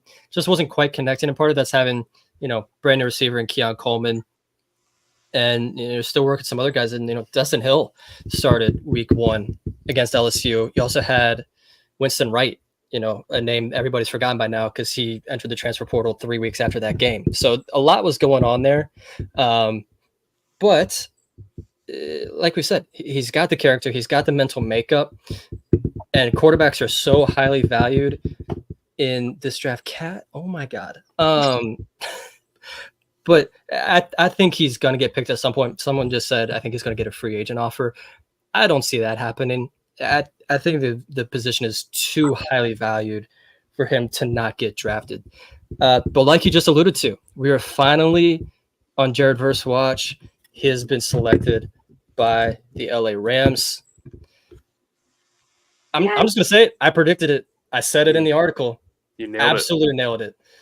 What do you guys think about the fit? I was a spoiler because I hadn't seen it yet. So Dustin, go. Trying to publish this article right now, but I think it's a really good fit for Jared Verse. Obviously, the Rams needed to make an investment to their defensive line with Aaron Donald moving into retirement.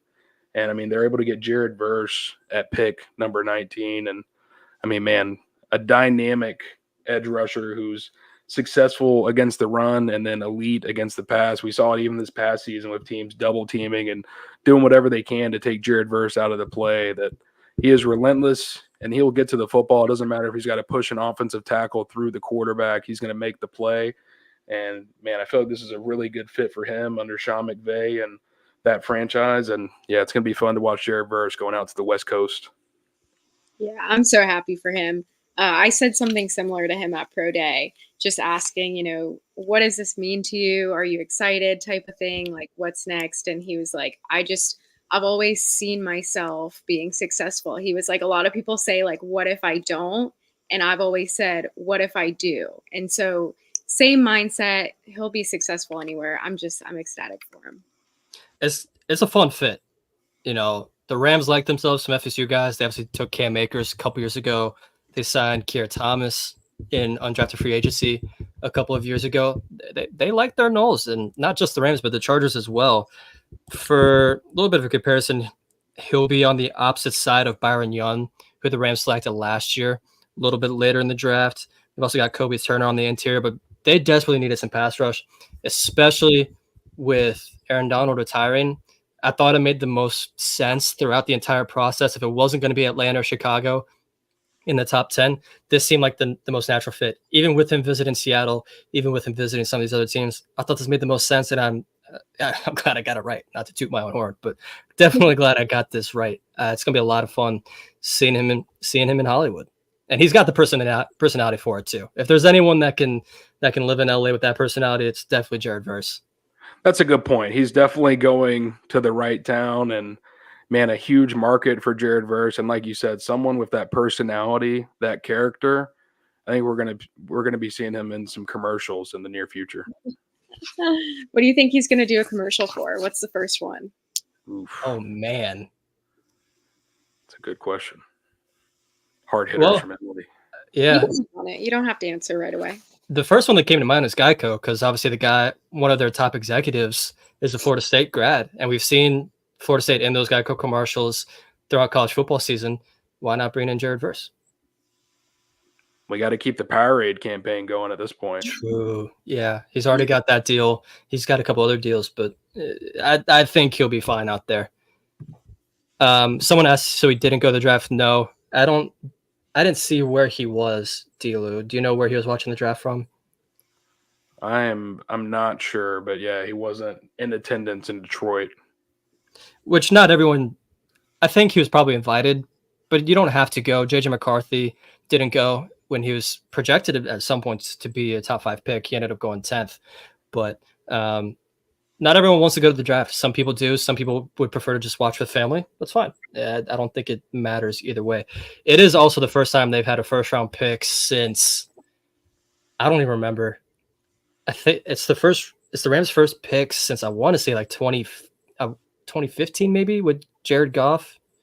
No, he's 2014. Either way, it's been a long time because they traded their first-round picks for Jalen Ramsey, for Matt Stafford. I want to say they traded one for Von Miller. So they've been moving their picks around. It's the first time they picked in a while. I know at some point they were trying to trade up into the top 10 to take someone. Maybe that was Verse, but either way, they get him here at 19. If it didn't end up being the Rams, there's a bunch of teams right there that made a lot of sense. Someone said earlier, could he go to Miami? That could have made a lot of sense. They've got some people dealing with injuries. We mentioned that he visited with the Bucs. There was definitely some potential for him to come off the board and soon, but good to see him go off the board in the top 20. And correct me if I'm wrong, Delu.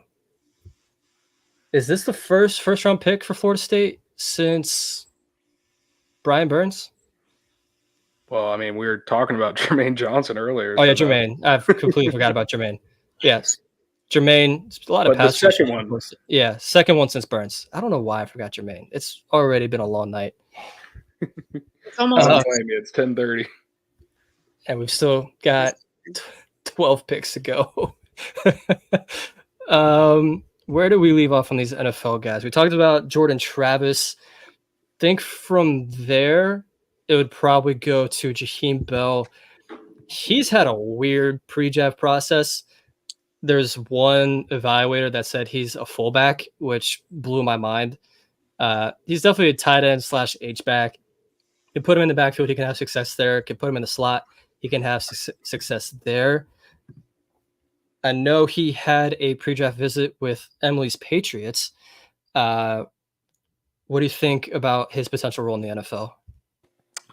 It's interesting, right? Because I mean, he's very much a tweener at that tight end position, only being about 6'2" and a little bit smaller than your traditional tight end when you're thinking about NFL football. But at the same time, I mean, he's just such a playmaker and someone who you get him the ball and he's going to make plays after the catch. Dealt with some injuries at Florida State last year, and obviously there were so many guys across that offense. It was kind of hard to spread the ball around a little bit, but he had some real moments. You think back to that LSU game where he made his debut, had 2 touchdowns there, including a long touchdown catch. And then, I mean, throughout the season as well, flash, but he was a little bit limited by those injuries down the stretch. It was good to see him get back healthy.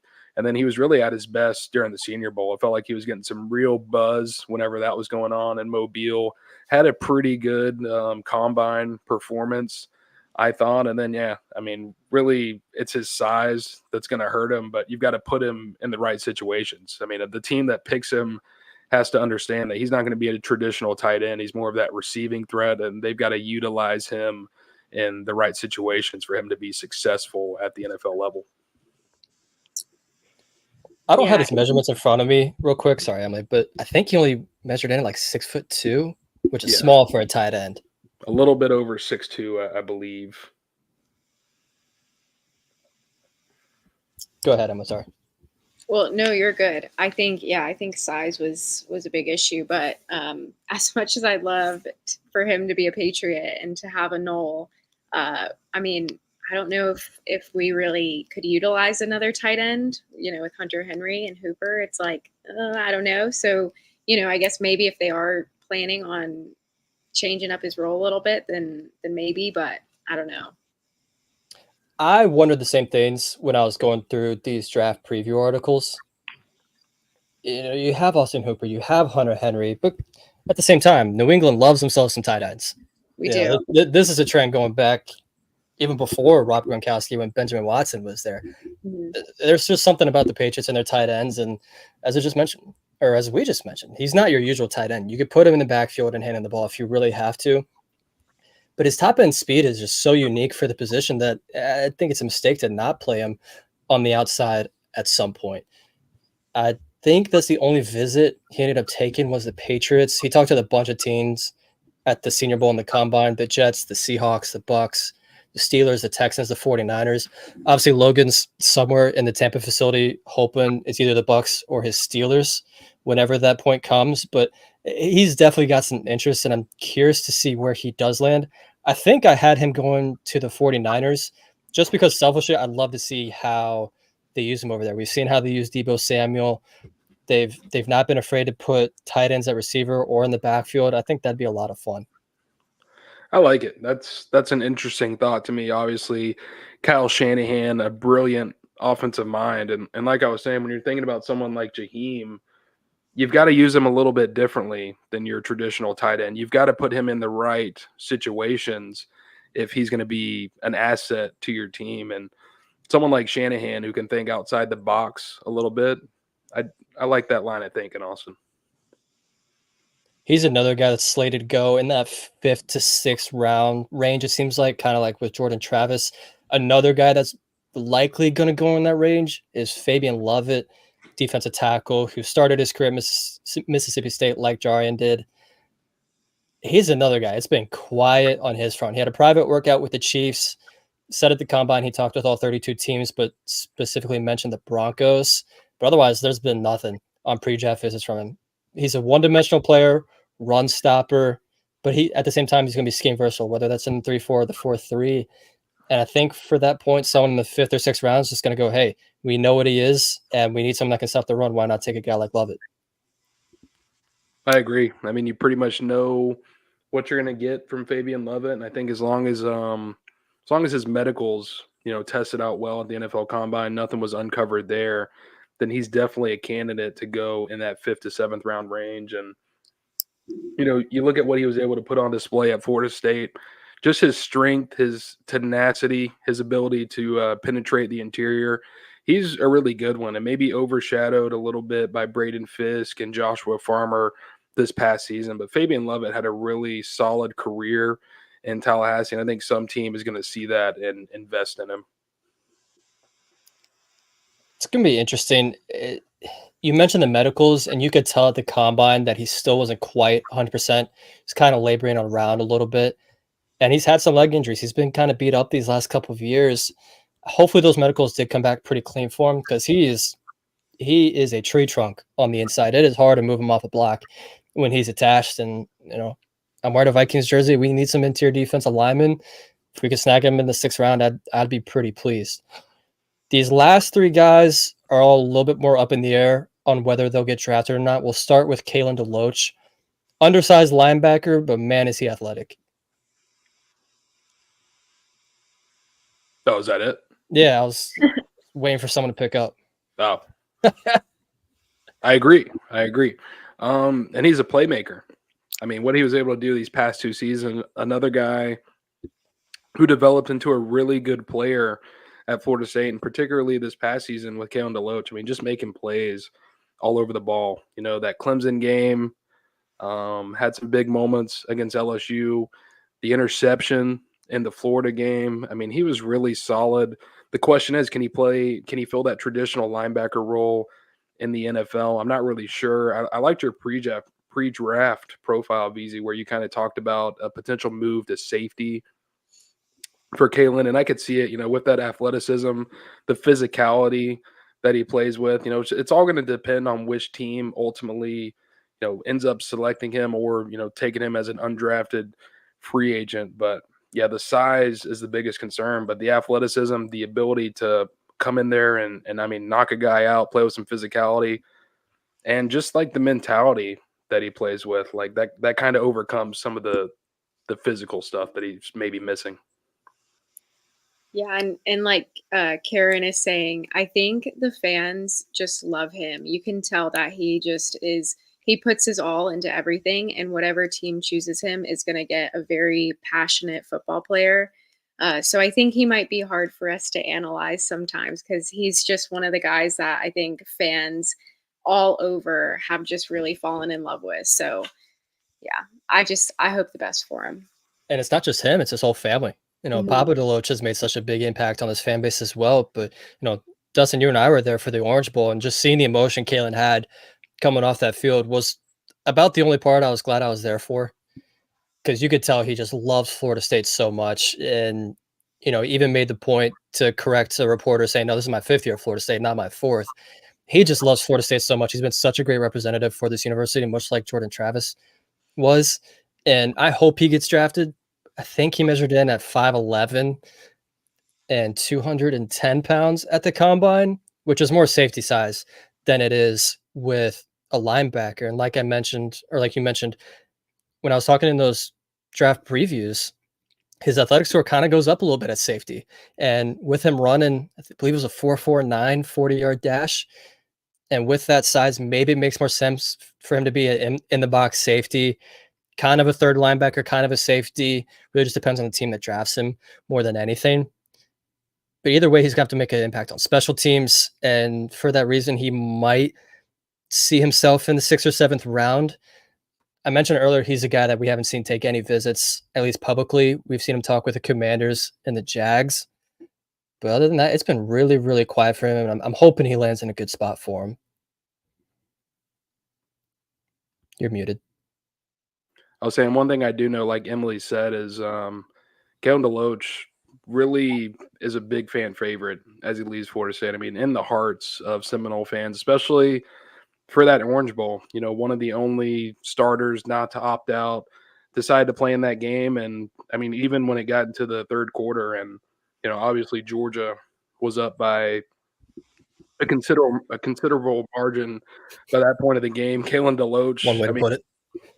Keon DeLoach continued to stand there and fight, and until the beginning of the 4th quarter when Mike Norvell and Adam Fuller pulled him off the field. And I mean, he was literally, sobbing in their arms, really emotional after the game. So, I mean, even though he's moving on, he's someone that Florida State fans are going to remember for a long time. Let's talk about his linebacker mate next, Tatum Bethune, who ended up with almost the exact same measurables, 5'11" and 3/8 inches, I want to say. A little bit heavier, but nowhere near as athletic. I want to say he ran in the 4.7s, and he's another guy that's dealt with some injuries. There was some talk he could get drafted, but I'm not sure that combine or pro day process did him any favors. Took a pre-draft visit with the 49ers last week, and has also talked with the Tampa Bay Bucks, who do need a linebacker in that room. But what do you guys think about his ceiling? It's just tough because he has been banged up throughout this pre-draft process, and it seems like he was one of those guys that decided to have a procedure prior to the Orange Bowl. And I mean, his leg was pretty wrapped up around that time period, and then obviously, wasn't able to, or decided not to run the 40 and participate in most of the athletic testing drills at the NFL Combine. I think he was still trying to get himself back to 100%, but that's going to be an interesting one because he's obviously put some really good film out there on tape, a little bit undersized, but I mean, Tatum Bethune is a thumper, and I mean, he'll knock your head off if he's able to. We saw some of the big hits he's been able to put on display the last couple of years. One that stands out is that shot on the number 2 overall pick, Jaden Daniels, in Florida State's win over LSU in Orlando. But yeah, I mean, someone that played with a lot of physicality in Tallahassee. I'm not sure if he ultimately ends up getting drafted, but with his ability to contribute on special teams as well, it's not going to surprise me if someone picks him up in the 7th or a priority undrafted free agent. The last guy. Oh, go ahead, Emma. Sorry. I was just going to say on the personal side for him, he was one of my favorites that I talked to at Pro Day because, he was like a little kid talking about going to the combine and when they were flying over, how he could see everything. And he was just so excited. And so just the experience for him, I think, no matter what, you hope for the best, but I know the process has been really exciting for him. So on the personal side, you gotta root for him a little bit. And honestly, he came in at the perfect time because they needed a second linebacker next to Kalen DeLoach. He came in and made an instant impact on that linebacker room. And I don't know how we went this long talking about Tatum Bethune and not talk about the hit he laid on Jaden Daniels, who just went 2nd overall about 2 hours ago, maybe a little bit longer than that. Well, I brought it up. Oh, you did? Sorry. Said it. You're like Logan. You just phase everything out that I say and then yeah. I don't like paying attention to you. I'm sorry. I'm pretending to be him today, not you, silly. You're doing a better job than he would be doing. This is true. This is true. But he was a thumper at times, and he definitely made an instant impact in that linebacker room. Gave a lot of veteran leadership to those guys for DJ Lundy to step up, and now we're going to see some of these younger guys stepping into that role. Really, the last guy to talk about is Akeem Dent, who, we talked about a few times, D'Lo. I don't know how he wasn't invited to the NFL Combine. Ended up having a great pro day, ran well, did well in the position drills, ended up getting, I believe, local pro day visits with the Jags and Dolphins, and then got a top 30 visit with the Packers. Maybe he's a guy, just given his pedigree as a guy that was a borderline 5-star coming out of high school, maybe he could work his way into the 7th round. But what did you see out of him this pre-draft process? Yeah, this is one, when you think back to Florida State getting snubbed from the college football playoff, I mean, it hurt Akeem Dent as much as anybody because he was playing really good football down the stretch. You think back to the UF game, one of the better games of his career, and then also was very solid in the ACC championship. So, I mean, he really lost another opportunity to showcase himself in front of the entire country in some really high-profile games in those college football playoffs. So that was really unfortunate. And like you said, I was a little surprised not to see him get the combine invitation just because of what he has put on tape the last couple of years, the clear athleticism that he possesses. Thankfully, we were able to see that during pro day. And now it's just, is someone going to take a chance on him down the stretch of the draft? And like you were saying, Austin, former 5-star prospect, dealt with some injuries throughout his career, some inconsistencies at Florida State, but when he was playing at his best, he was really good, a high-level starter. And I see some positive things as he makes his transition to the NFL, especially with how he was playing down the stretch of the season. Hopefully he gets a shot. I think something that might help him is he spent some time at corner. He wasn't the best out there, but he does at least have some experience playing that position. They show some teams some versatility, even if it's been, what year was it? Was it 21 that he played corner? Mhm. So it's been a little bit, but at least he has that experience. And when you're getting late in the draft, that's what these teams want. They want versatility. They want guys that can contribute on special teams. And I think that's where Dent's going to have his biggest impact. So we went through all 13 guys. We've seen Jared Verse go off the board. How many do you guys think eventually get drafted out of Florida State? It's tough to put an exact number on it. I definitely think, there's so many guys that Florida State has coming out this year that have put some really good tape together the last couple of years. A couple of them had really, really impressive showings at the NFL Combine.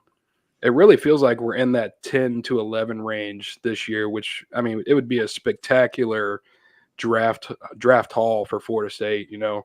If FSU has 10 plus players drafted, it would only be the fourth time in program history, first time since 2015.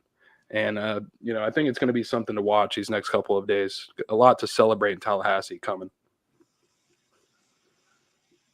Yeah, about the same range. I'd say about 10. You want it to be everyone, and I think even those who maybe don't get drafted, I think have a really solid chance as an undrafted free agent. So I don't know. I don't like predicting these things. I'm a little superstitious.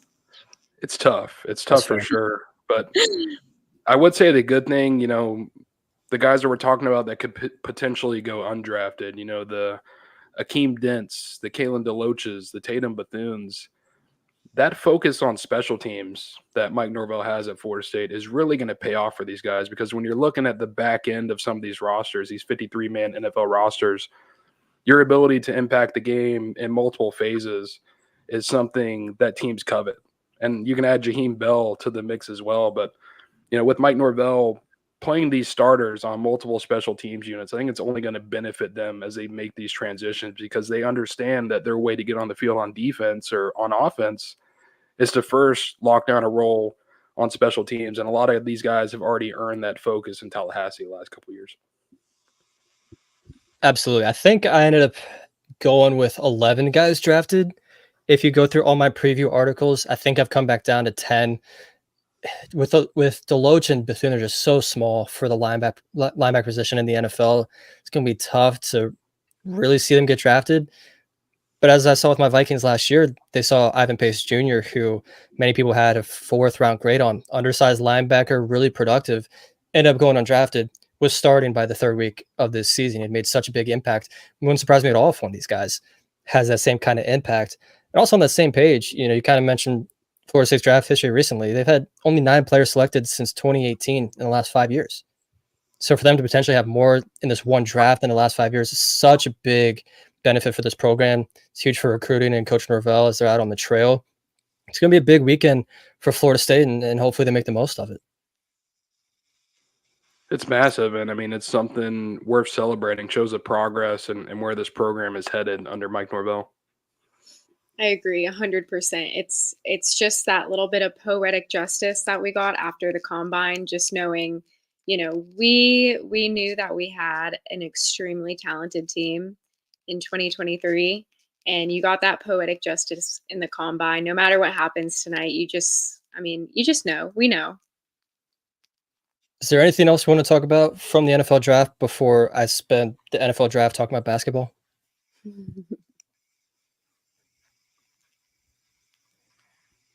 We can come back to it if we need to. Okay. If anything else pops up. Yeah, it has been a busy week for basketball. I'll stand on my soapbox here for a few minutes. And since we still have 10 picks with the Eagles just now selecting Quinyon Mitchell at 22, got a little bit of time to talk basketball. I know some people don't want to hear it. I'm sorry. But it's been a busy week. Jalen Worley, starting point guard, entered the transfer portal last week. Was definitely a surprise. It seemed like of anybody who's going to be the most likely guy to return, especially a guy he's been here for 3 years. He's developed. I thought he played really, really well down the stretch of the season. To see him be a late entry into the portal, the portal closes in 6 days. So late entry into the portal, I was definitely surprised. Big blow to the team. And right now, the only guys that could return are Taylor Bowen, Chandler Jackson, and potentially Cameron Fletcher. It's definitely surprised to see Jalen Worley enter. And once again, we're not going to have a true senior that came through Florida State's program. The last one was crazily Anthony Polite, and that was 3 seasons ago, which for a Leonard Hamilton program, that just doesn't even feel real to say. They've had seniors, Jalen Gainey was on this team, but started his career somewhere else. That's how it's been for these seniors the last couple of years. So I was kind of thinking, really expecting that Worley would be that true senior. To see him go kind of hurts a little bit. I liked how he'd been developing the last 2 months of the season.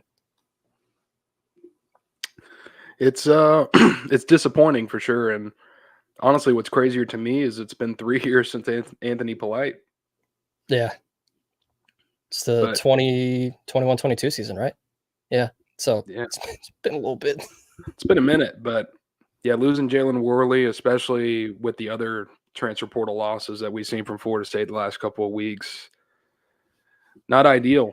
And, we're going to get to the Jameer Watkins news, but I mean, you're at the point where there's going to be 2, 3 players returning who were on the team last season, and Leonard Hamilton and his coaching staff are trying to add some transfers in, some freshmen coming in as well alongside these guys. But yeah, they need to make a serious splash in the portal these next couple of weeks or next couple of months, or, I'm not sure how much improvement we see during this upcoming season, which is probably going to be Leonard Hamilton's final in Tallahassee.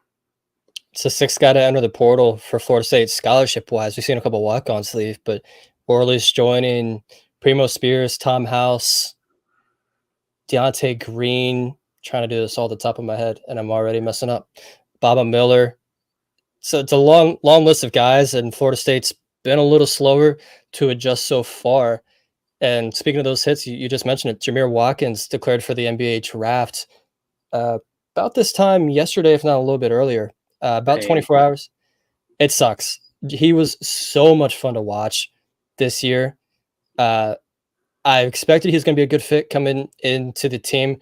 No one saw what he ended up becoming this season. Led Florida State in points, rebounds, steals, was tied for first in assists, was second in blocks, was bullying everybody. I mean, I believe the last 19 games he was in double figure scoring, and a lot of it he was just going through people's chests and finishing at the rim. He was so much fun to watch. I can't emphasize that enough.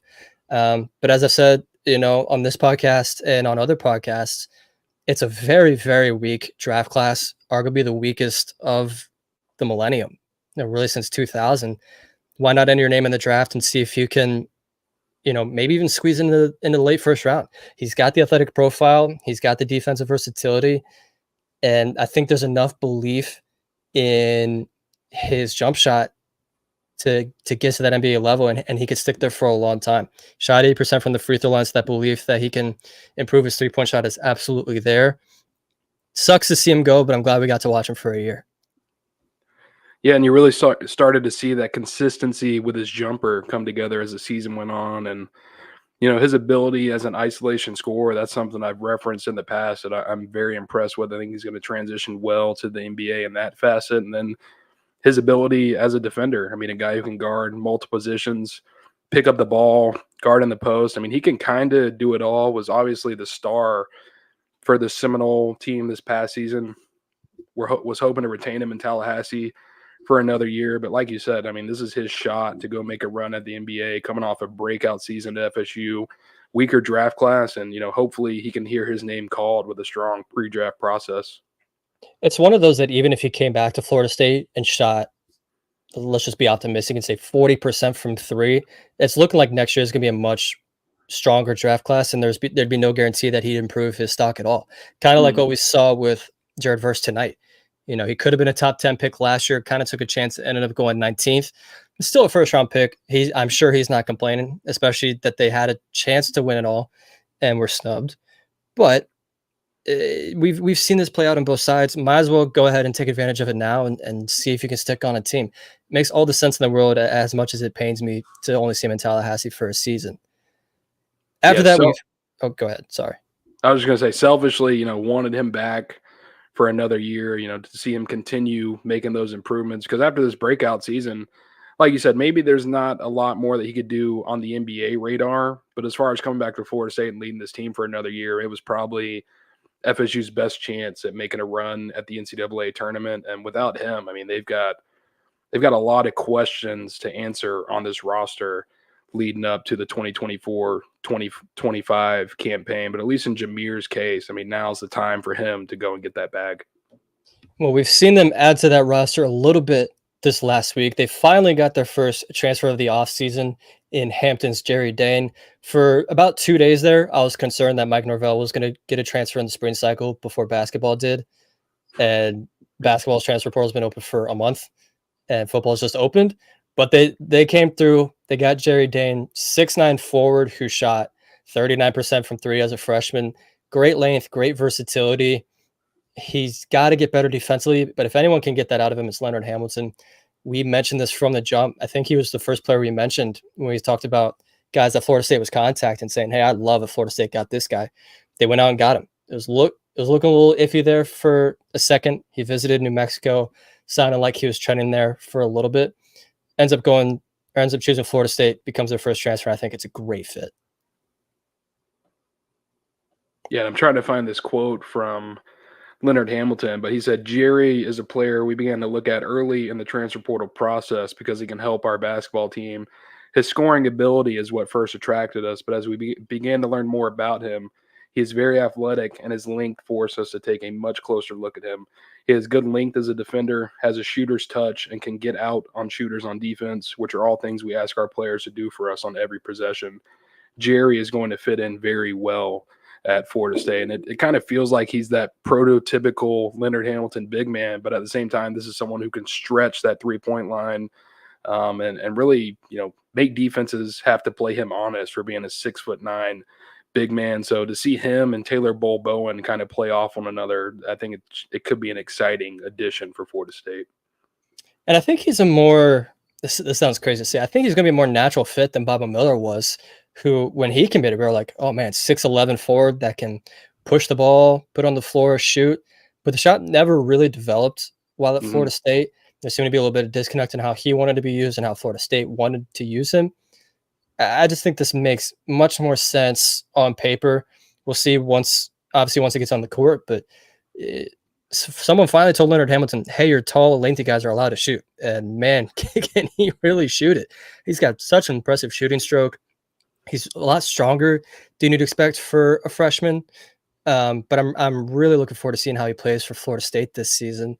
And I think that power forward combo of him and Taylor Bowen is going to be a lot of fun to watch, because you and me are both really big fans of Bowen. Big fan with his ability to handle the ball at 6'10", and I mean he's got a pretty solid jump shot for his size and the way that he plays defense as well. I mean he's got the total package. Probably didn't get to see him play as much as we wanted to this past season. I think with some of these guys moving out the door, Baba Miller, Cam Corhen, Jalen Gainey obviously moving on, it only opens up even more minutes for Taylor Bowen to be out there. And I mean, if he grows into his potential, he could be that next rising star for Florida State. But I mean, it's something that we've got to see before, we can say it's all said and done. The flashes Bowen showed this season were much more than we expected coming into the season, because I didn't think he was going to play much, if at all. Just you see the size at 6'10", 6'11", and he looks like he's 150 pounds. You thought he might take a minute, put on some weight, but he came in and made some impacts. The Boston College game he played in Chestnut Hill was really strong. A game of 4 steals in like 8 minutes, which is absurd. So you see the potential, and you love to see him continue to develop that, especially if that 3-point shot can continue to develop. He wants to take it and made it at times. Only made it, about, I think it was a 27% mark. I could be way wrong, but I know it was around that range. He's got that potential, and now with Jerry Dane next to him or playing behind him potentially, he's going to have to get that shot developed, because the team needs shooting. The shooting's been really bad the last few seasons, and bring a guy in like Dane to space the floor. Hopefully Bowen can make that jump as well. And what's positive is he's already got a good looking jump shot. He's more than confident to take that look. And I think, with more consistent time out there on the floor, settling into the college game, the pace a little bit, we're only going to see him continue to get better and better. I mean, this is a guy who's extremely motivated, wants to be the first guy in the NBA from the state of Vermont. And I would say right now he's on track to do it. And another solid sophomore season could really put him on those or put him in the NBA waters. The other guy Florida State added this week was Malik Ewan, spelled how you wouldn't expect it to be spelled at all. JUCO guy out of South Plains College, started his career at Ole Miss. Didn't really play a lot his freshman year. Transferred to USF, where he was there for literally 2 months, and then transferred to JUCO.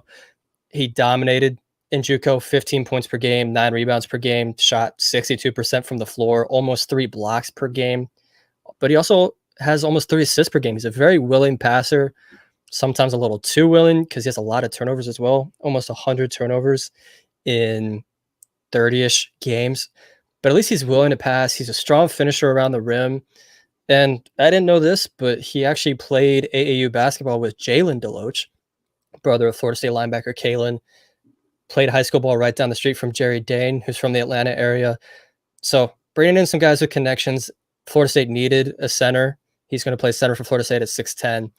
Definitely an intriguing fit. I'm curious to see how he plays in the ACC next season.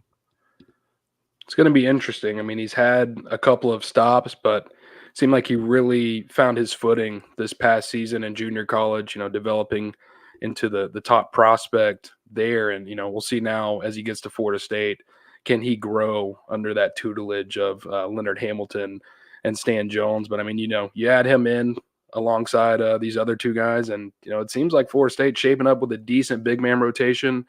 I'm more interested to see, what kind of flourishes out of that backcourt now. The backcourt's looking pretty bleak right now. It's Chandler Jackson, it's Daquan Davis, and nobody. So I guess we can count AJ Swinton, but that's 2 freshmen and a guy in Chandler Jackson who's, as much as I think he's got a high ceiling, he's been very up and down in his career, to say the least. Been suspended once before last season. So we'll see how that backcourt kind of fills out. But right now you're looking at a roster of Jackson, Davis, Swinton. They added Christian Nitu, like we mentioned last week. Then Ewan, Dane, and Bowen. That's really it right now. They still got a lot of spots to fill out. We'll see what happens with Cameron Fletcher. He could very easily get a waiver with a medical red shirt. But as we mentioned, does Florida State want that? Does he really want that? 2 back-to-back knee injuries or season-ending knee injuries is not something you can really bank on when Florida State's trying to win right here, right now. Yeah, it's just at this point you might not have a choice with the amount of scholarships that you have open and, the traction that Florida State has with more guys out there in the transfer portal. I mean, at least from your point of view, is there anyone out there? And I think at this point, we're probably thinking backcourt with the lack of experience there at the moment. I mean, Chandler Jackson, as of right now, is slotted to be your starting point guard going into 2024, 2025. Is there anyone out there that, Florida State kicking the tires with, maybe has a little bit of traction with? Because like you said, there's so many spots to fill. There's some definite holes on this roster. And yeah, I mean, they need some bodies. Yeah, one guy that they're trying to set up a visit with is Milwaukee's BJ Freeman. He's not really as much of a point guard. He's a 6'6" wing, but Florida State literally has no wings on the roster right now besides Swinton. So they need a guy like Freeman, averaged 21 points per game last year for Milwaukee, but at the same time, there hasn't been a visit scheduled that I've seen or that's been announced. I believe he's going to end up at Kentucky. That kind of seems like the hot rumor of the moment. But man, is he a good player. I think he'd make a ton of sense if he wants to come to the ACC, and he'd pretty much be the featured player right away for an ACC program. Outside of that, there hasn't been any scheduled visits. Bryce Pope ended up committing to USC before making his way to Florida State for a visit, which, happens. Outside of that, they've reached out to Miami transfer Wooga Poplar, who just entered the portal either last night or this morning. I would take that trade. Wooga Poplar from Matthew Cleveland. Absolutely take that all day, every day. They've reached out to a couple guys here and there this last week, but not a ton of traction right now. We've seen them reach out to Duke transfer Sean Stewart, former consensus 5-star. That'd be a lot of fun, but they need 6 players, and at least one of them needs to be a center. The rest of them need to be in the backcourt. Yeah, it's a tough time, and with Jameer Watkins moving on, Florida State, they've got a lot of work to do on that roster if they're going to compete for a 500 record next season. We saw them make some improvements from the 2022-23 campaign. A lot of that was on the back of Jameer Watkins, and now with him moving on from Florida State, you've got to hope some of these young players grow. But Florida State, they need to make a splash at some point in this transfer portal, and a lot of quality prospects obviously already finding homes next elsewhere. And, this is probably the point where we're going to see Leonard Hamilton, that staff, do some of the things that they've done in the past where, they're just unturning every rock that they can find. Doesn't matter maybe if it's somewhere in Canada, where they went and nabbed Jalen Gainey from a couple years ago, maybe somewhere overseas. We've seen Florida State bring in some guys from, different countries across Europe and obviously even like Africa in the past. They will go anywhere to find a talented basketball player. And you're at the point where, you need some guys just to end up filling out the roster at this point. 6 open scholarships, is that correct? Is it more than that? Off the top of my head, that sounds right.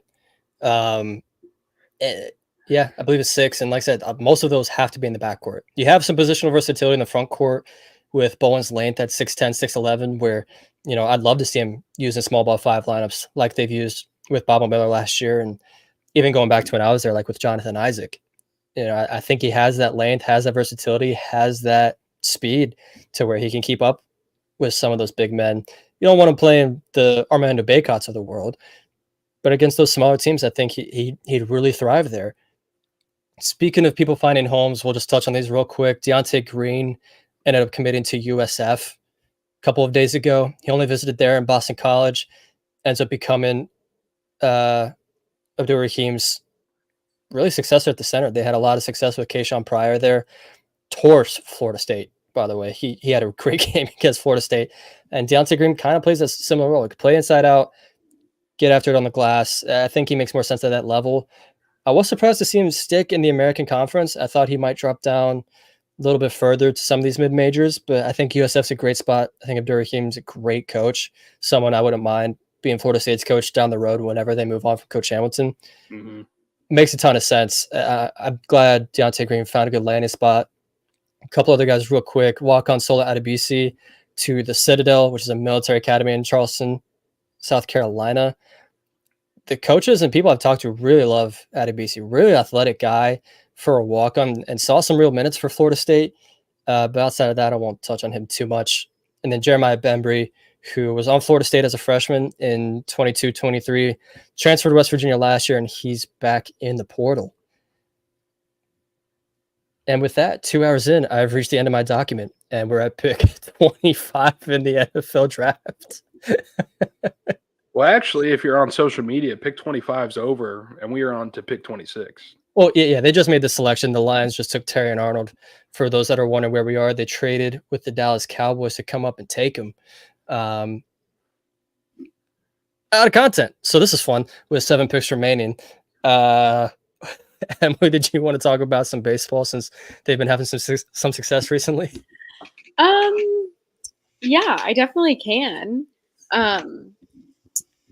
It's been a little tough as of recently. They've had a really great season. It's been so exciting to watch. I was at the Florida Gator game just a couple weeks ago, and I've never in my whole life seen Dick Hauser so electric with the marching chiefs there. It was just so surreal. Like, I was almost emotional about it because it was just really cool to see. And just really great for the team to finally, my laptop almost fell. Really great for the team to just kind of finally feel like it's coming together. Just having some issues on the pitching side right now. For those of you who don't know, Cam Leiter is down. He was our Friday night ace, just really, really off to a really good start. But he is trending positively. No real timeline yet, but Coach Jarrett said today that, or maybe it was yesterday, I'm getting my days all mixed up. But recently he said that, things were looking good, positive update, no real details, just positive, and we love that. Also another one who went down, Connor Whitaker, Sunday guy. Whit has been really solid since he's gone here. I've been a big fan of Whit. And he's also trending very positively. No real timeline for him. And then Ben Barrett might actually get some action this weekend. So that's really exciting. up to about 30 pitches, I think is what he said. So, it's definitely not 100%, but getting him back out there is going to be huge. The bullpen is pretty young, lots of freshmen, lots of new faces. So it's been kind of a balancing act. I talked to Coach Posey on Tuesday. I was sideline reporting on Tuesday, so I talked to him before the game, and he said, with experience, it's just tough. You can kind of predict things, and you can try to place your puzzle pieces where you think they're going to do well, but especially with freshmen, you never really know how it's going to go in game. So they've been trying some things out. It's been a little bit of a struggle. Last weekend against Wake, it was pitch execution that really kind of bit them in the butt.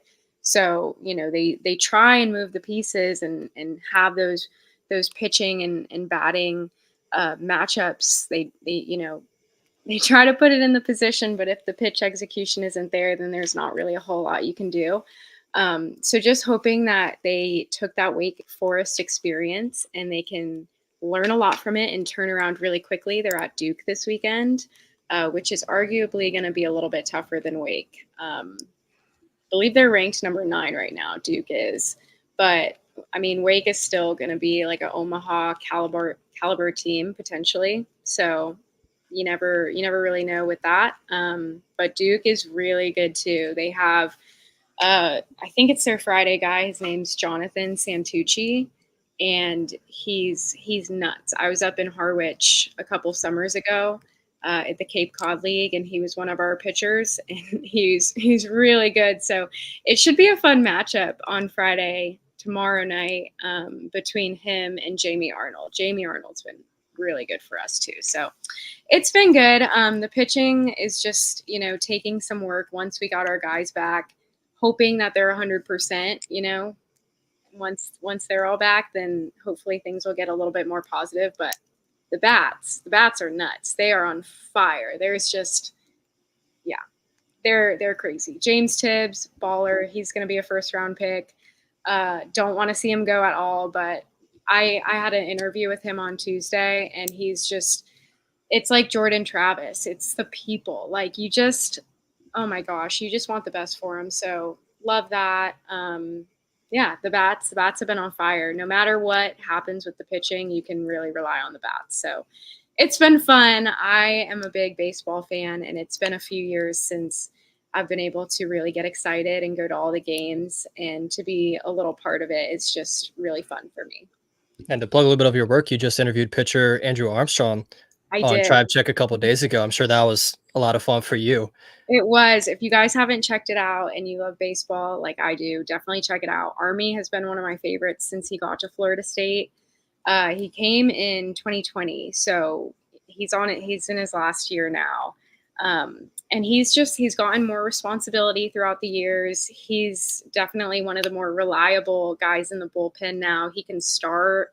He can't give you like 5, 6, 7 innings, probably cap it at about 4. But right now to eat up 4 innings is like chef's kiss for the pitching staff. So yeah, Army's great. He's a Georgia. He grew up in Georgia, so he's kind of a Georgia fan. But once he had his visits at Florida State and experienced the animals and the atmosphere at Dick Hauser, he said he just fell in love.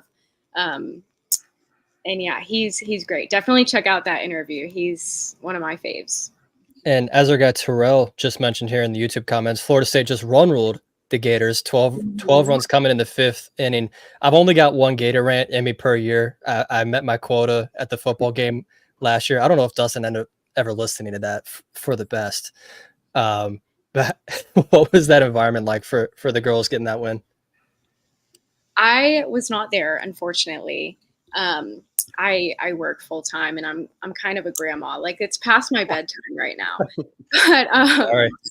But no, it's not your fault. It's the NFL's fault. Absolutely. But the fact that baseball run ruled the Gators twice this year, and then softball turned around last night and run ruled them. It's just, yeah, you can't get any better than that. There's not much I can say about it other than I love it. We really appreciate Yeah, I was saying we really appreciate the insight because that's probably the longest baseball analysis that we've ever had I on can this go longer.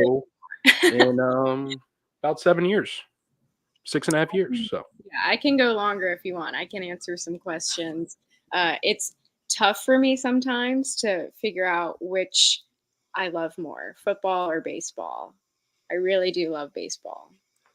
And the yeah, fact that they're doing well this year, it's just really, really exciting. It's my favorite one to work, because football is tough sometimes because I love Florida State and I don't want to, if I was the sideline reporter in certain situations, I'd have to like really swallow some pride. I could do it because I'm a pro, but it'd be tough. Baseball, I think I just have an appreciation for the sport, so I could do it. for sure. Yeah, I don't follow them game to game, but the results that they had this year, sweeping Florida, that series against Miami a couple weeks ago, where they're able to win all 3 games, and I mean, pretty dominating fashion for the most part. It's been really cool to see the progress that this program has had in Link Jarrett's second season, and it seems like Michael Alford really hit on that hire, and this baseball program moving in the right direction, right alongside the football program too. So it's really cool to see these programs literally a baseball throw across from one another, both kind of rising these last couple of years. Yeah. Coach Jarrett is great. I remember he came with Notre Dame a Hmm. couple years before he got the job at Florida State, or maybe it was the year before. And I was on sideline for the game, so I met him and I talked to him. It was my first time getting to know him, and I was listening to a podcast about him, and I was just like, wow, like he knows what he's doing. Obviously, he's the head coach, but he has this ability to take, and the Notre Dame team that year, there weren't necessarily any stud guys. They were talented, but he had the ability to maximize these guys' talents.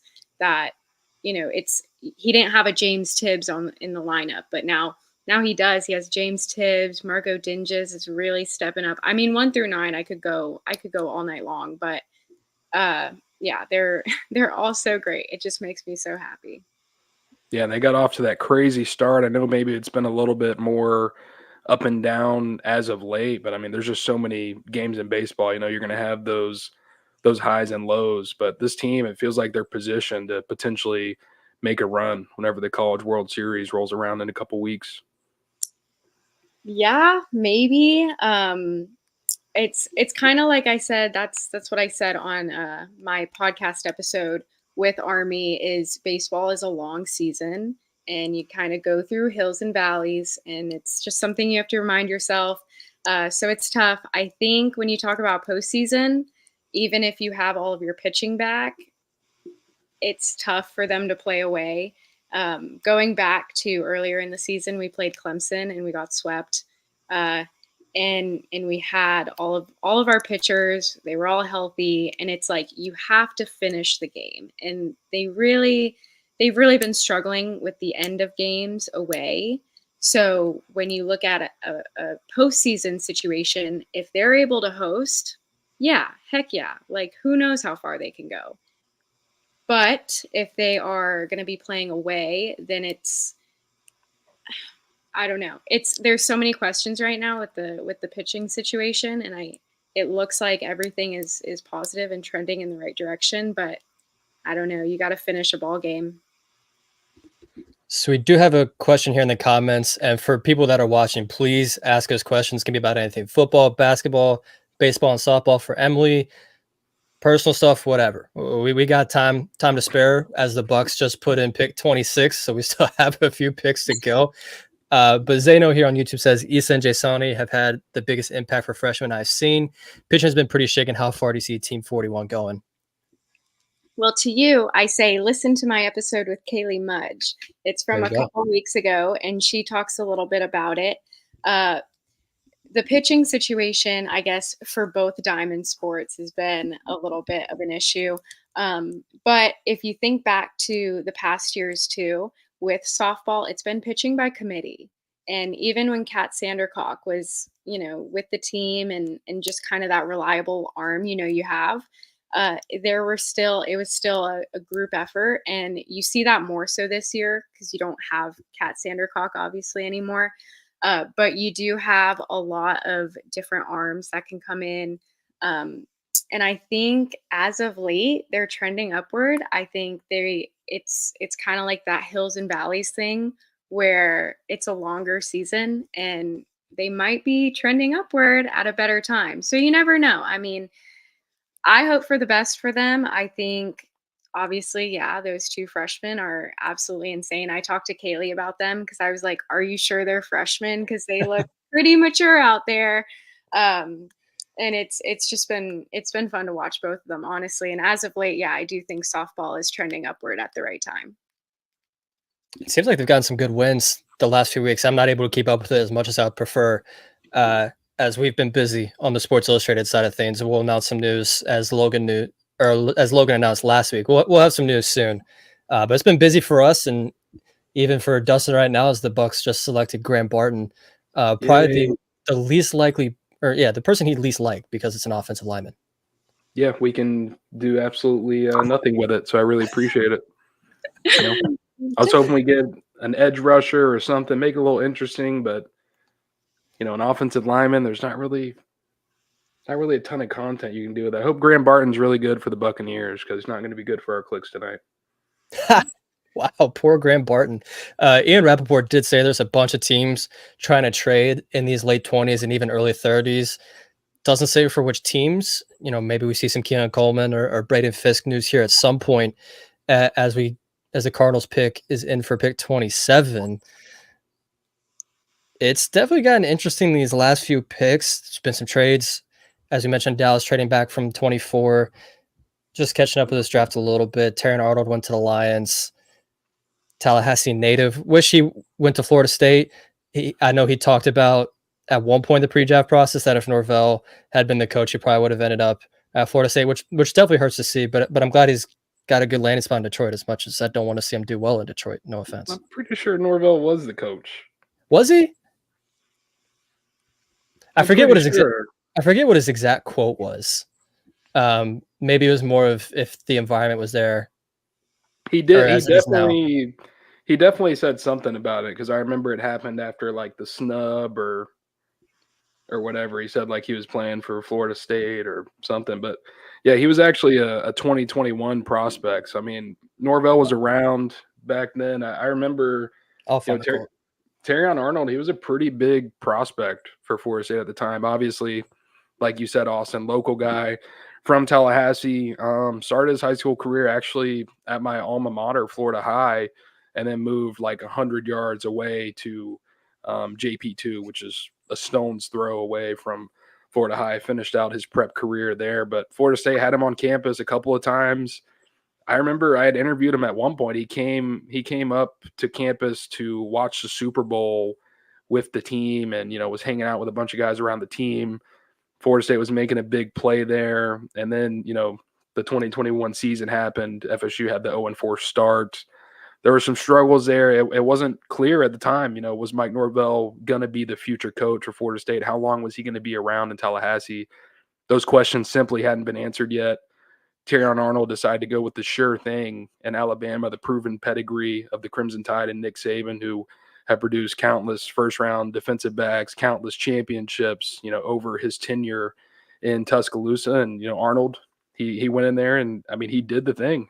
He's the next first-round pick coming out of Alabama in that defensive backfield. And, I'm sure Florida State would have loved to see him play in garnet and gold, but just to see a guy from Tallahassee go out and now be a first-round pick in the NFL draft, I think it just shows that, you can do anything that you set your mind to. So it's pretty crazy to see a guy who I interviewed a couple times go off the board here in the first round tonight.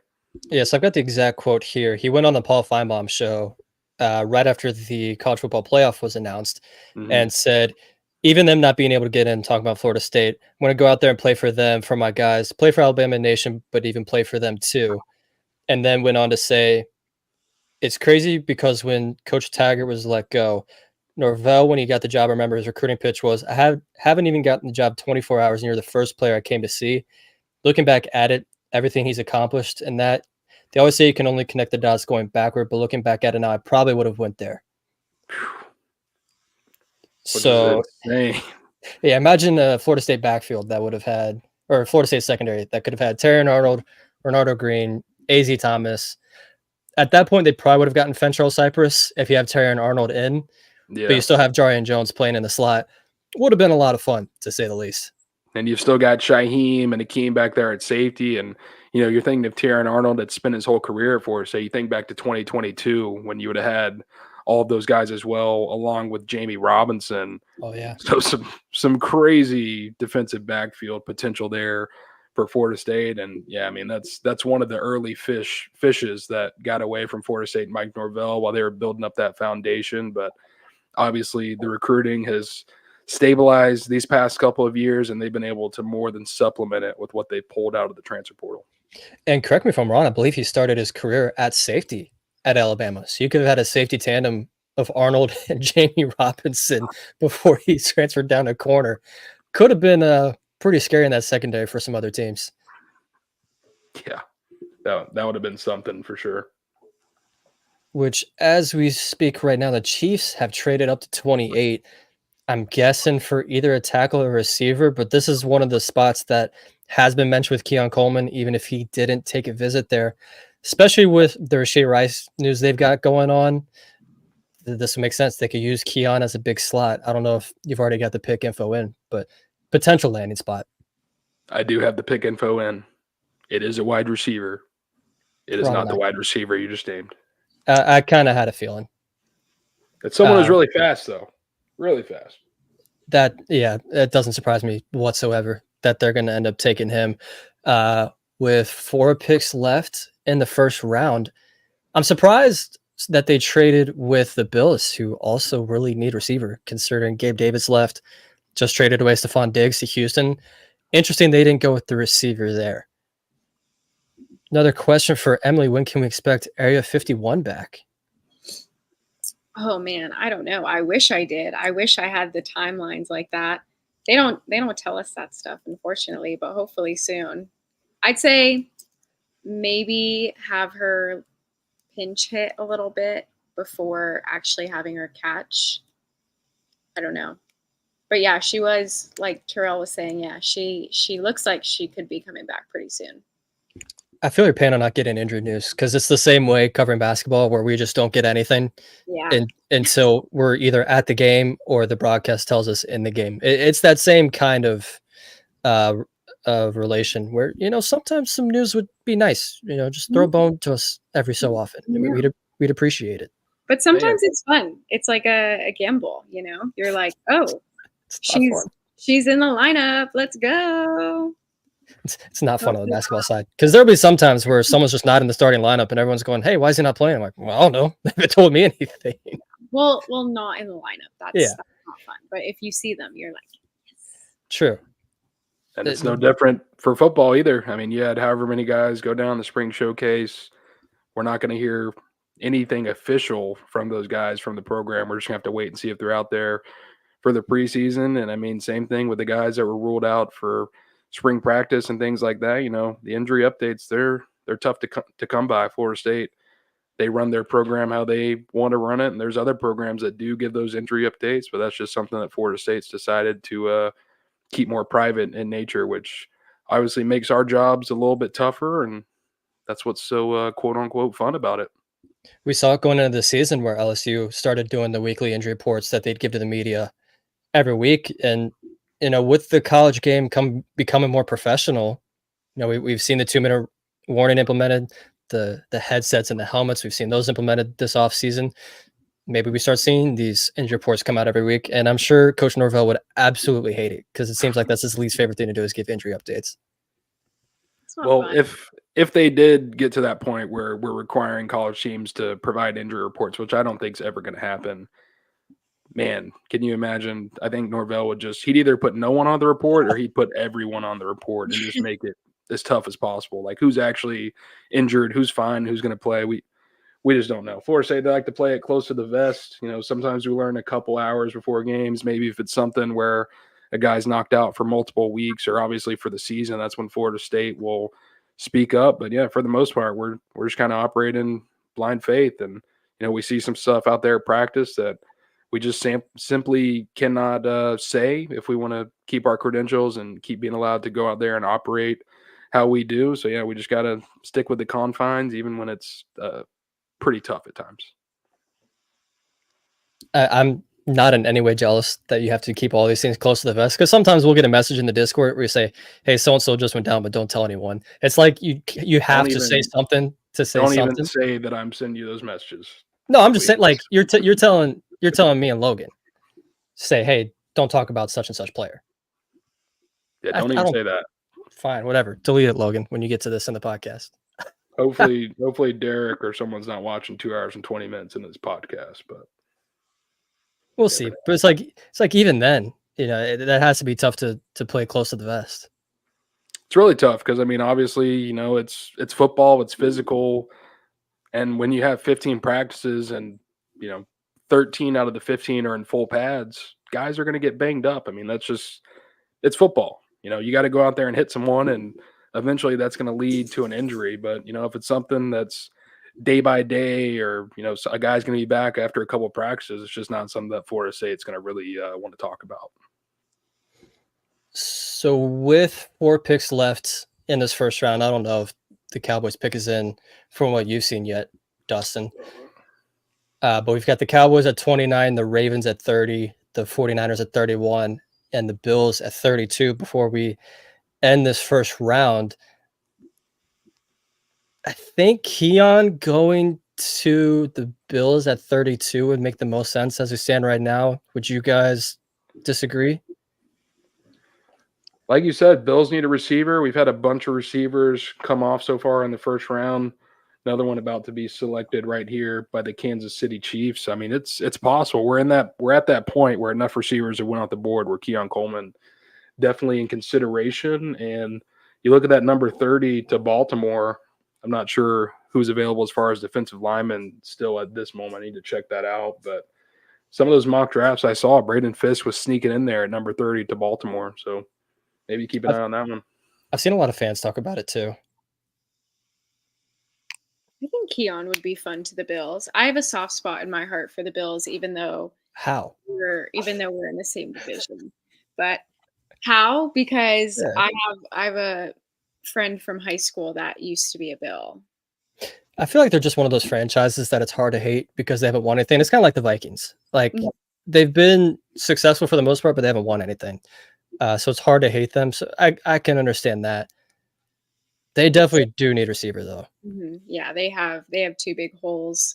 My grandpa always used to say about the Buffalo Bills. What'd he say? You know what Bills stands for? Oh, Lord. I'm never going to be asked on again. Uh-oh. Boy, I love losing Super Bowls. That's true. Out there. Yeah. I think that's so silly. Yeah, well, the Vikings have lost just as many. So. Yeah, well, that's too many letters for it to stand for that. Yeah, I know. But I do. I like the Bills. Gabe Davis went to high school with me. He's with the Jags now. But, big shoes for maybe Keon to fill. I think that would be cool. I didn't even realize Gabe Davis was from Florida. Yep. Seminole High School. We did the war chant. We did all. Wow. Interesting. Yep. Another question here from David Ferguson for you, Emily. Frey doing a great job. What's her classification? That's another question I just don't know the answer to. I agree she's doing a great job, but I tell you, I do need to brush up a little bit on my softball. Been big baseball girl this year. It is the first time baseball has had real success in a while. Granted, I will be totally honest. I don't watch baseball. It's not my sport. The last time I truly watched baseball was when Torrey Hunter was on the Twins. So it's been a while. But it does seem like this is the first time the 4 state teams had success in a while. Mm-hmm. Definitely. And when they're playing at the same time, I tend to go more with baseball just because I've been more involved with it. I've just recently gotten more involved with softball, so I'm getting there. But yeah, I'll get all your answers eventually, I promise. What other sports are you going to be focusing on your podcast? Obviously, we've talked about baseball and softball a little bit. Been doing some football as well. Anything else that you're going to try and focus on? Yeah, definitely some football. I have some football on the way, so I'm excited about that. In the fall, I don't know how much of this I'll do before fall, but in the fall, I would love to do some soccer because that's where I really got my start doing sideline. And I love that team. I love Coach Penske. And I know no one really covers soccer with you guys, so I Yeah. would love to be the person to do that for sure. Soccer's fun. That's outside of basketball and football. That's probably the sport I attended most Yeah. when I was a student there. Granted, it's been a few years, but even when they're in the national championship game, Mhm. it's only an hour and a half drive from me here in Charlotte. So whenever that game, had a blast. Got to see them hold up a national championship trophy after the football team was snubbed, which wasn't as fun, but helped the wound a little bit. Went from the ACC championship game pretty much right over there on Monday. It was cool to see the ladies win another ring in what's been a really successful decade for them. Mm. Yeah, that's They were another. talented.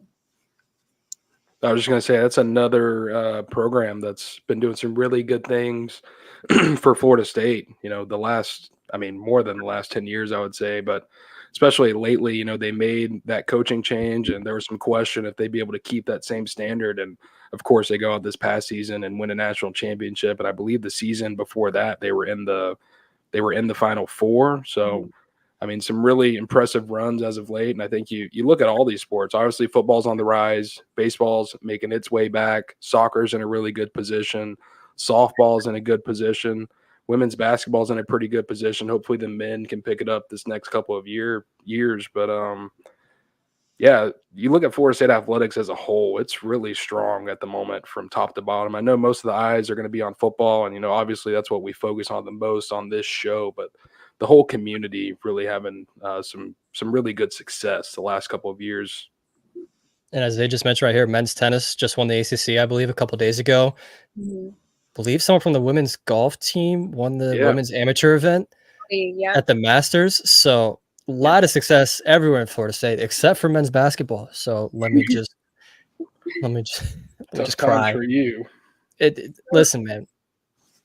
I was gonna say, going back really quick to soccer with Coach Penske, him coming in, and people weren't really sure how it was gonna go and what to expect. Kind of, he came in and he had players like Jenna Swanger and Claire Robbins, who are older members. They've been through the program and they know the standard. And he came in and he really let them take the reins. And I think that's why you saw so much success in the first season, is because he let the players that have been with the program and know it really kind of assist him as a coach. And now you start to see kind of his SEC, kind of his quicker paced soccer going in there. So now it's kind of a blend of what you used to see from Florida State softball or soccer, my goodness, and kind of his influence. So it's kind of been a fun mesh. And it was really exciting to see last season. Of course, they brought home the national championship and it really worked, whatever blend they were working on. So I'm excited to see what they do this year too. And I will say, just from an outside perspective, obviously you're closer with the soccer program than I was, but how much of a surprise was it to see Coach Krikorian not be the coach anymore? It kind of seemed kind of sudden, where Alford stuck his foot in the ground and said, "Hey, this is the most we could pay you." And Coach Krikorian said, "Okay." I will say, working with Coach Krikorian was one of the most intimidating things my whole life. He is so intimidating, but he's one of the most down to earth people that I've ever met, and he did phenomenal things with the soccer program. So it was a surprise. You never want to see someone like him go. He's gotten calls from the national team. He's an incredibly smart and talented coach. But like I said, Coach Penske coming in and being extremely open-minded and just kind of embracing me, embracing the other media members, embracing the team, and letting everyone just kind of show him around rather than coming in and being like, well, this is how we're doing it now. It felt like a really good transition, and it felt like Coach Krikorian had his legacy come in, and nothing was lost from what he did. I kind of got the same vibes from Krikorian real quick. I kind of got the same vibes from him that I did Leonard Hamilton when I first started working for the team, where you see him on the sideline and he's so stoic and nothing phases him and it looks like he's so serious. But what no one realizes, as soon as you get him off the court, he's making everybody laugh. He's the funniest guy in the room. As soon as he walks in, it was such a pleasure to be around him. I kind of got those same vibes from Krikorian. 100%. It was so funny. My first semester of doing sideline reporting, I was working with softball or soccer. My goodness. See, it's on my brain. I keep saying It's been 2 hours. No one's blaming you. Again, it's past my bedtime. But soccer was my first semester doing soccer. And the first few games, I was super nervous talking to him. Again, intimidating guy. And then the last game that I did with them, I used to work at Tijuana Flats, and I was working a shift, so I wasn't able to go in and talk to him for our pregame meeting. They called me into it. So, I call, and I'm thinking that I'm calling Arya Masudi because he's the play-by-play. So I think, and he's a good friend of mine, so I think he's going to answer the phone. He's a good friend of the podcast too. We love Arya here. Yeah, love Arya. So I call, and I think it's going to be Arya. And I'm like, hey, like in my little self, because, and Coach Krikorian comes on and he's like, hello, Emily. And I'm like, hi, Coach. But immediately he just starts laughing and the whole room starts laughing. And he was just, messing with me because he could tell I was a little bit nervous. So it was fun. He's a great guy. And these coaching changes the last couple of years across multiple Florida State sports, that's one reason that I'm so excited for the future under athletic director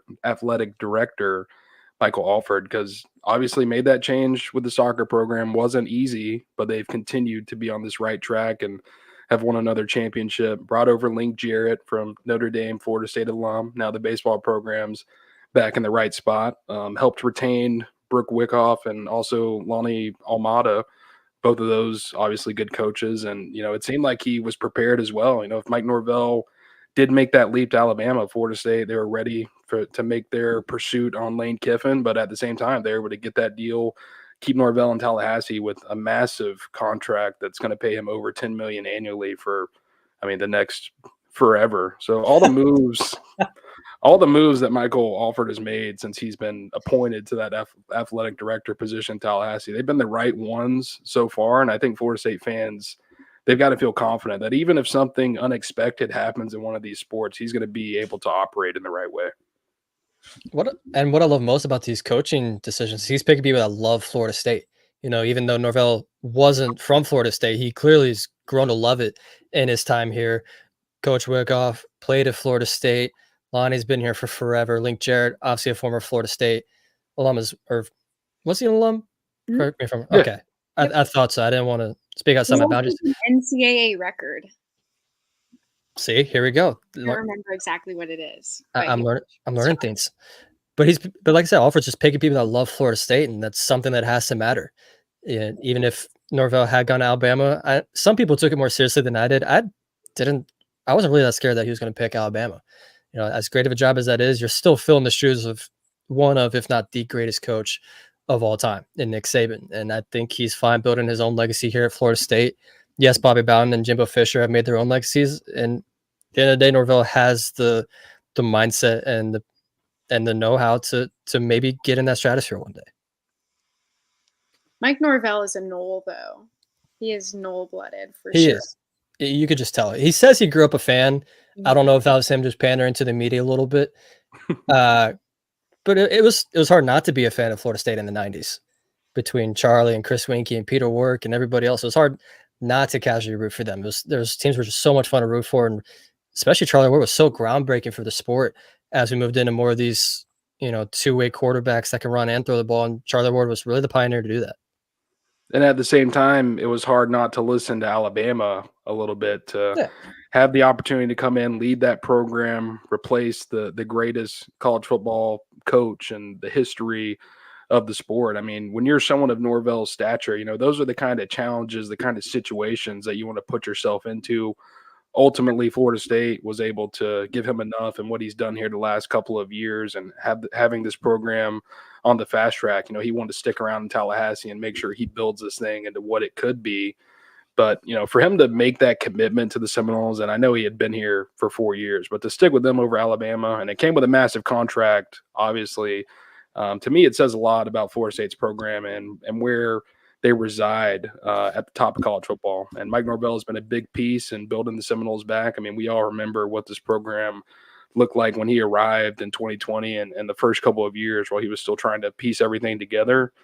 But these last 2 years have shown what Mike Norvell and this staff that they've got Florida State moving in the right direction. And yeah, I'm excited for the future because there's some really talented players in the program right now, some transfers that they brought in, and I think they're going to surprise some people in this upcoming 2024 campaign. Even though there's been so much talent that moved on that we're going to get to see drafted over the next couple of days. It's not looking like we're going to get that second Seminole tonight. A couple more picks to go. Well, I guess just one pick. Looked like the 49ers just came in.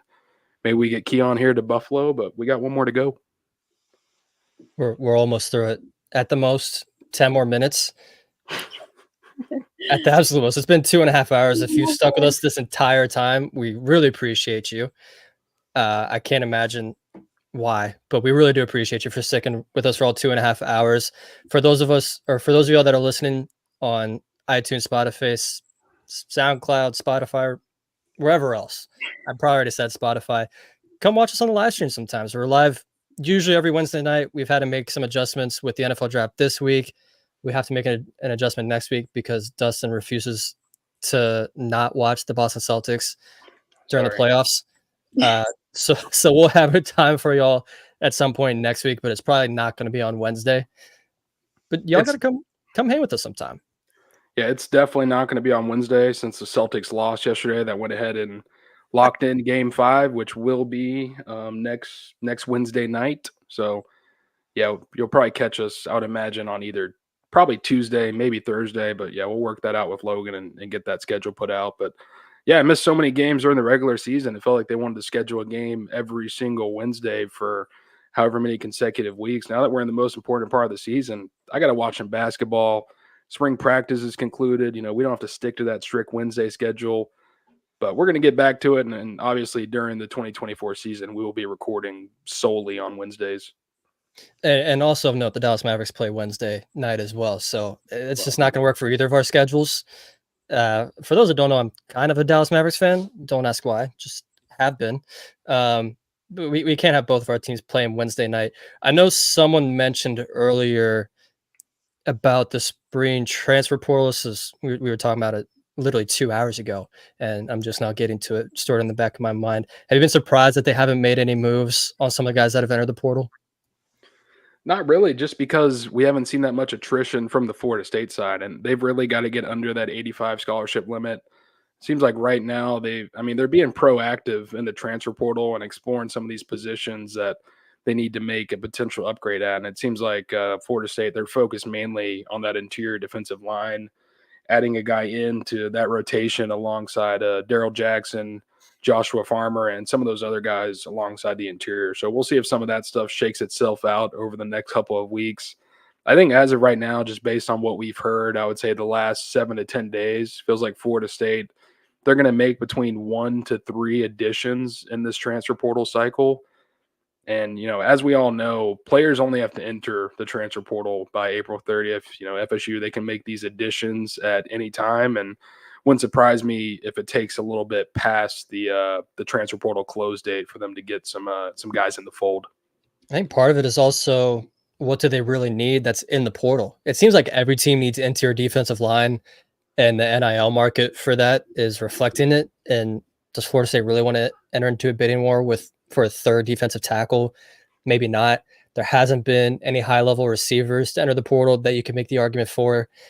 And there hasn't really been, really outside of that, I guess tight end would be their next biggest need. I haven't seen any big-name tight ends enter the portal. You can correct me if I'm wrong because you keep up with it more, but I just haven't seen any.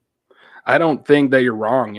I think it would be smart for Florida State to potentially make an addition at tight end if the right guy is there, especially with them only having 5 scholarship players at the position right now, 1 in Jarrell Powers, who missed the majority of spring practice. And like we said, that room didn't do a ton throughout the last couple of weeks to elicit much confidence. It feels like they're primed to take a step back at tight end with Jaheim Bell, Marquise and Douglas, and Preston Daniel moving on from that unit after being part of the rotation. last season. So, I mean, if something pops up there, I think Florida State should certainly, kick the tires. Interior defensive line, maybe if a really good tackle, some like a starting caliber tackle pops up in the market, you swing there. A really good linebacker, because you've already got a ton of unproven guys who need to take that next step. If you'd like to add someone who has proven themselves at the college level alongside Lundy, if possible. But yeah, that guy just hasn't necessarily emerged just yet. There's still some time for guys to enter the portal, but right now it's seeming to be a slightly weaker market than you think back to this time a year ago when you had a Keon Coleman enter the portal at wide receiver, which that's another position as well. There hasn't been a game-changing wide receiver to enter yet. I think if there was, that'd be probably someone that Florida State takes a shot at. So there are a couple positions to monitor, and I think it all just depends to what goes out on the Florida State side, because they need some guys to depart from this program. They've been having those meetings throughout this week, and we're getting down to the final couple of days. So there are going to be some guys that do hit that portal. I'm surprised more haven't already. Well, speaking of receiver and surprises, Ricky Pearsall went 31st to the San Francisco 49ers. So we did get a receiver out of the state of Florida drafted. It just wasn't Keon Coleman. Ricky Pearsall, definitely a little bit interesting. And then we have the Carolina Panthers, who just traded up to 32. And Dustin's making a shocked face. I don't know how I feel about this pick. Oh boy. It's a receiver. There's definitely a lot of buzz around Ricky Pearsall coming out of the combine, and he made one of the craziest catches I've ever seen against whoever it was. But Pearsall over Coleman is definitely a little interesting. Yeah, I don't know how I feel about that one. Well, I do know how I feel about it. Not good. Questionable pick. I'm surprised to see him get in the first round. He was kind of in that range that I was expecting Keon, like maybe in the 40s. To see him go at 31, especially to a team in San Francisco who there's been some Brandon Ayuk trade rumors recently, but it kind of felt like they needed offensive line or cornerback more. To see them go Ricky Pearsall, who can maybe be your wide receiver 2, and in that offense, he's really a wide receiver 1 because Deebo Samuel does all the little stuff, as run out of the backfield and the slot, everything else. He's going to essentially be a wide receiver 1 there if they end up trading Ayuk. It's interesting. And the Panthers, it also looks like they're going receiver. So I'm interested to get your take on this one versus Pearsall. I gotta look it up because I haven't announced it yet. Intriguing way to end the first round. I'm waiting for it to come in, unless you want me to tell you. I'm just gonna look real quick. Wow. Tell me. So they're picking Xavier Legette out of South Carolina, who I know the Panthers really liked. Felt like you could have gotten him at 33. I guess they really wanted the 5th-year option on him. Wow, that's not what I expected at all. Because correct me if I'm wrong. Yeah, A.D. Mitchell's still on the board from Texas, which he wasn't even the first Texas receiver off the board with Xavier Worthy, the guy who set the NFL Combine record in the 40-yard dash going to Kansas City. Mm-hmm. But that's 7 wide receivers off the board, and neither one is A.D. Mitchell or Keon Coleman. That definitely surprises me. Well, that makes me think you've definitely got a receiver going at the top of the second round. Buffalo sitting there at that number 33 spot. There's a bunch of teams here in the second round that need receiver. Just looking at the ones slated to go, Buffalo, New England could take one very easily. There's a lot of talk that they could potentially take a Marvin Harrison Jr. at 3. I know Emily would like to see Keon Coleman go there. Love to. The Chargers desperately need wide receiver because right now they're looking at Quentin Johnson as their top receiver. Green Bay could take one. The Commanders could take one. Carolina could even double dip at 39 with the pick they got from the Giants in the trade for Brian Burns. Ton of teams need receiver here at the top of the second round. It wouldn't surprise me to see any of them take Keon Coleman. I've got to guess that Keon goes in the next 10 picks with the amount of wide receivers that we've seen go off the board tonight.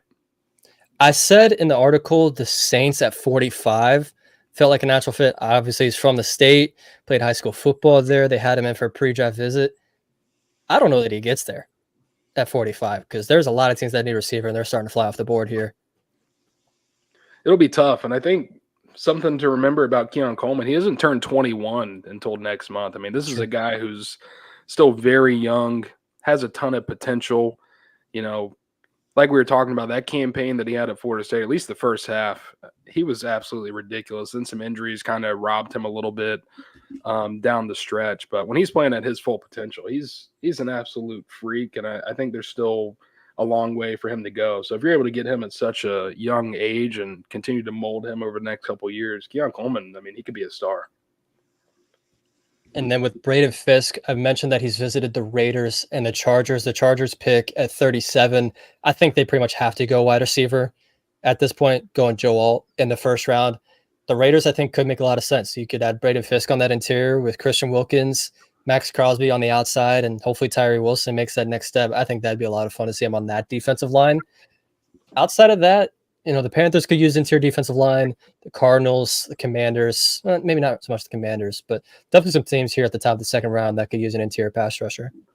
I would love to see the Raiders because Max Crosby actually, gave Braden Fiske some praise following his performance at the Combine. And I remember when we had him on the show back in January, he talked about him growing up as a fan of Max Crosby and, how they had both played in the group of five during their college careers. Braden Fiske obviously concluding his at Florida State. And going back to Pro Day, Las Vegas head coach Antonio Pierce was actually the only NFL head coach in attendance for that Pro Day at FSU. And he spent a pretty solid amount of time, speaking with Braden Fiske one-on-one that day. So that'd be an interesting landing spot. Well, we appreciate everyone for hanging around with us for 2 hours and 45 minutes. Saw Jared Verse go 19 to the Rams. Unfortunately, we didn't see Keon or Braden Fiske come off the board, but as we just mentioned, should come off the board pretty soon. Thank you guys for tuning in, and we will see y'all next week.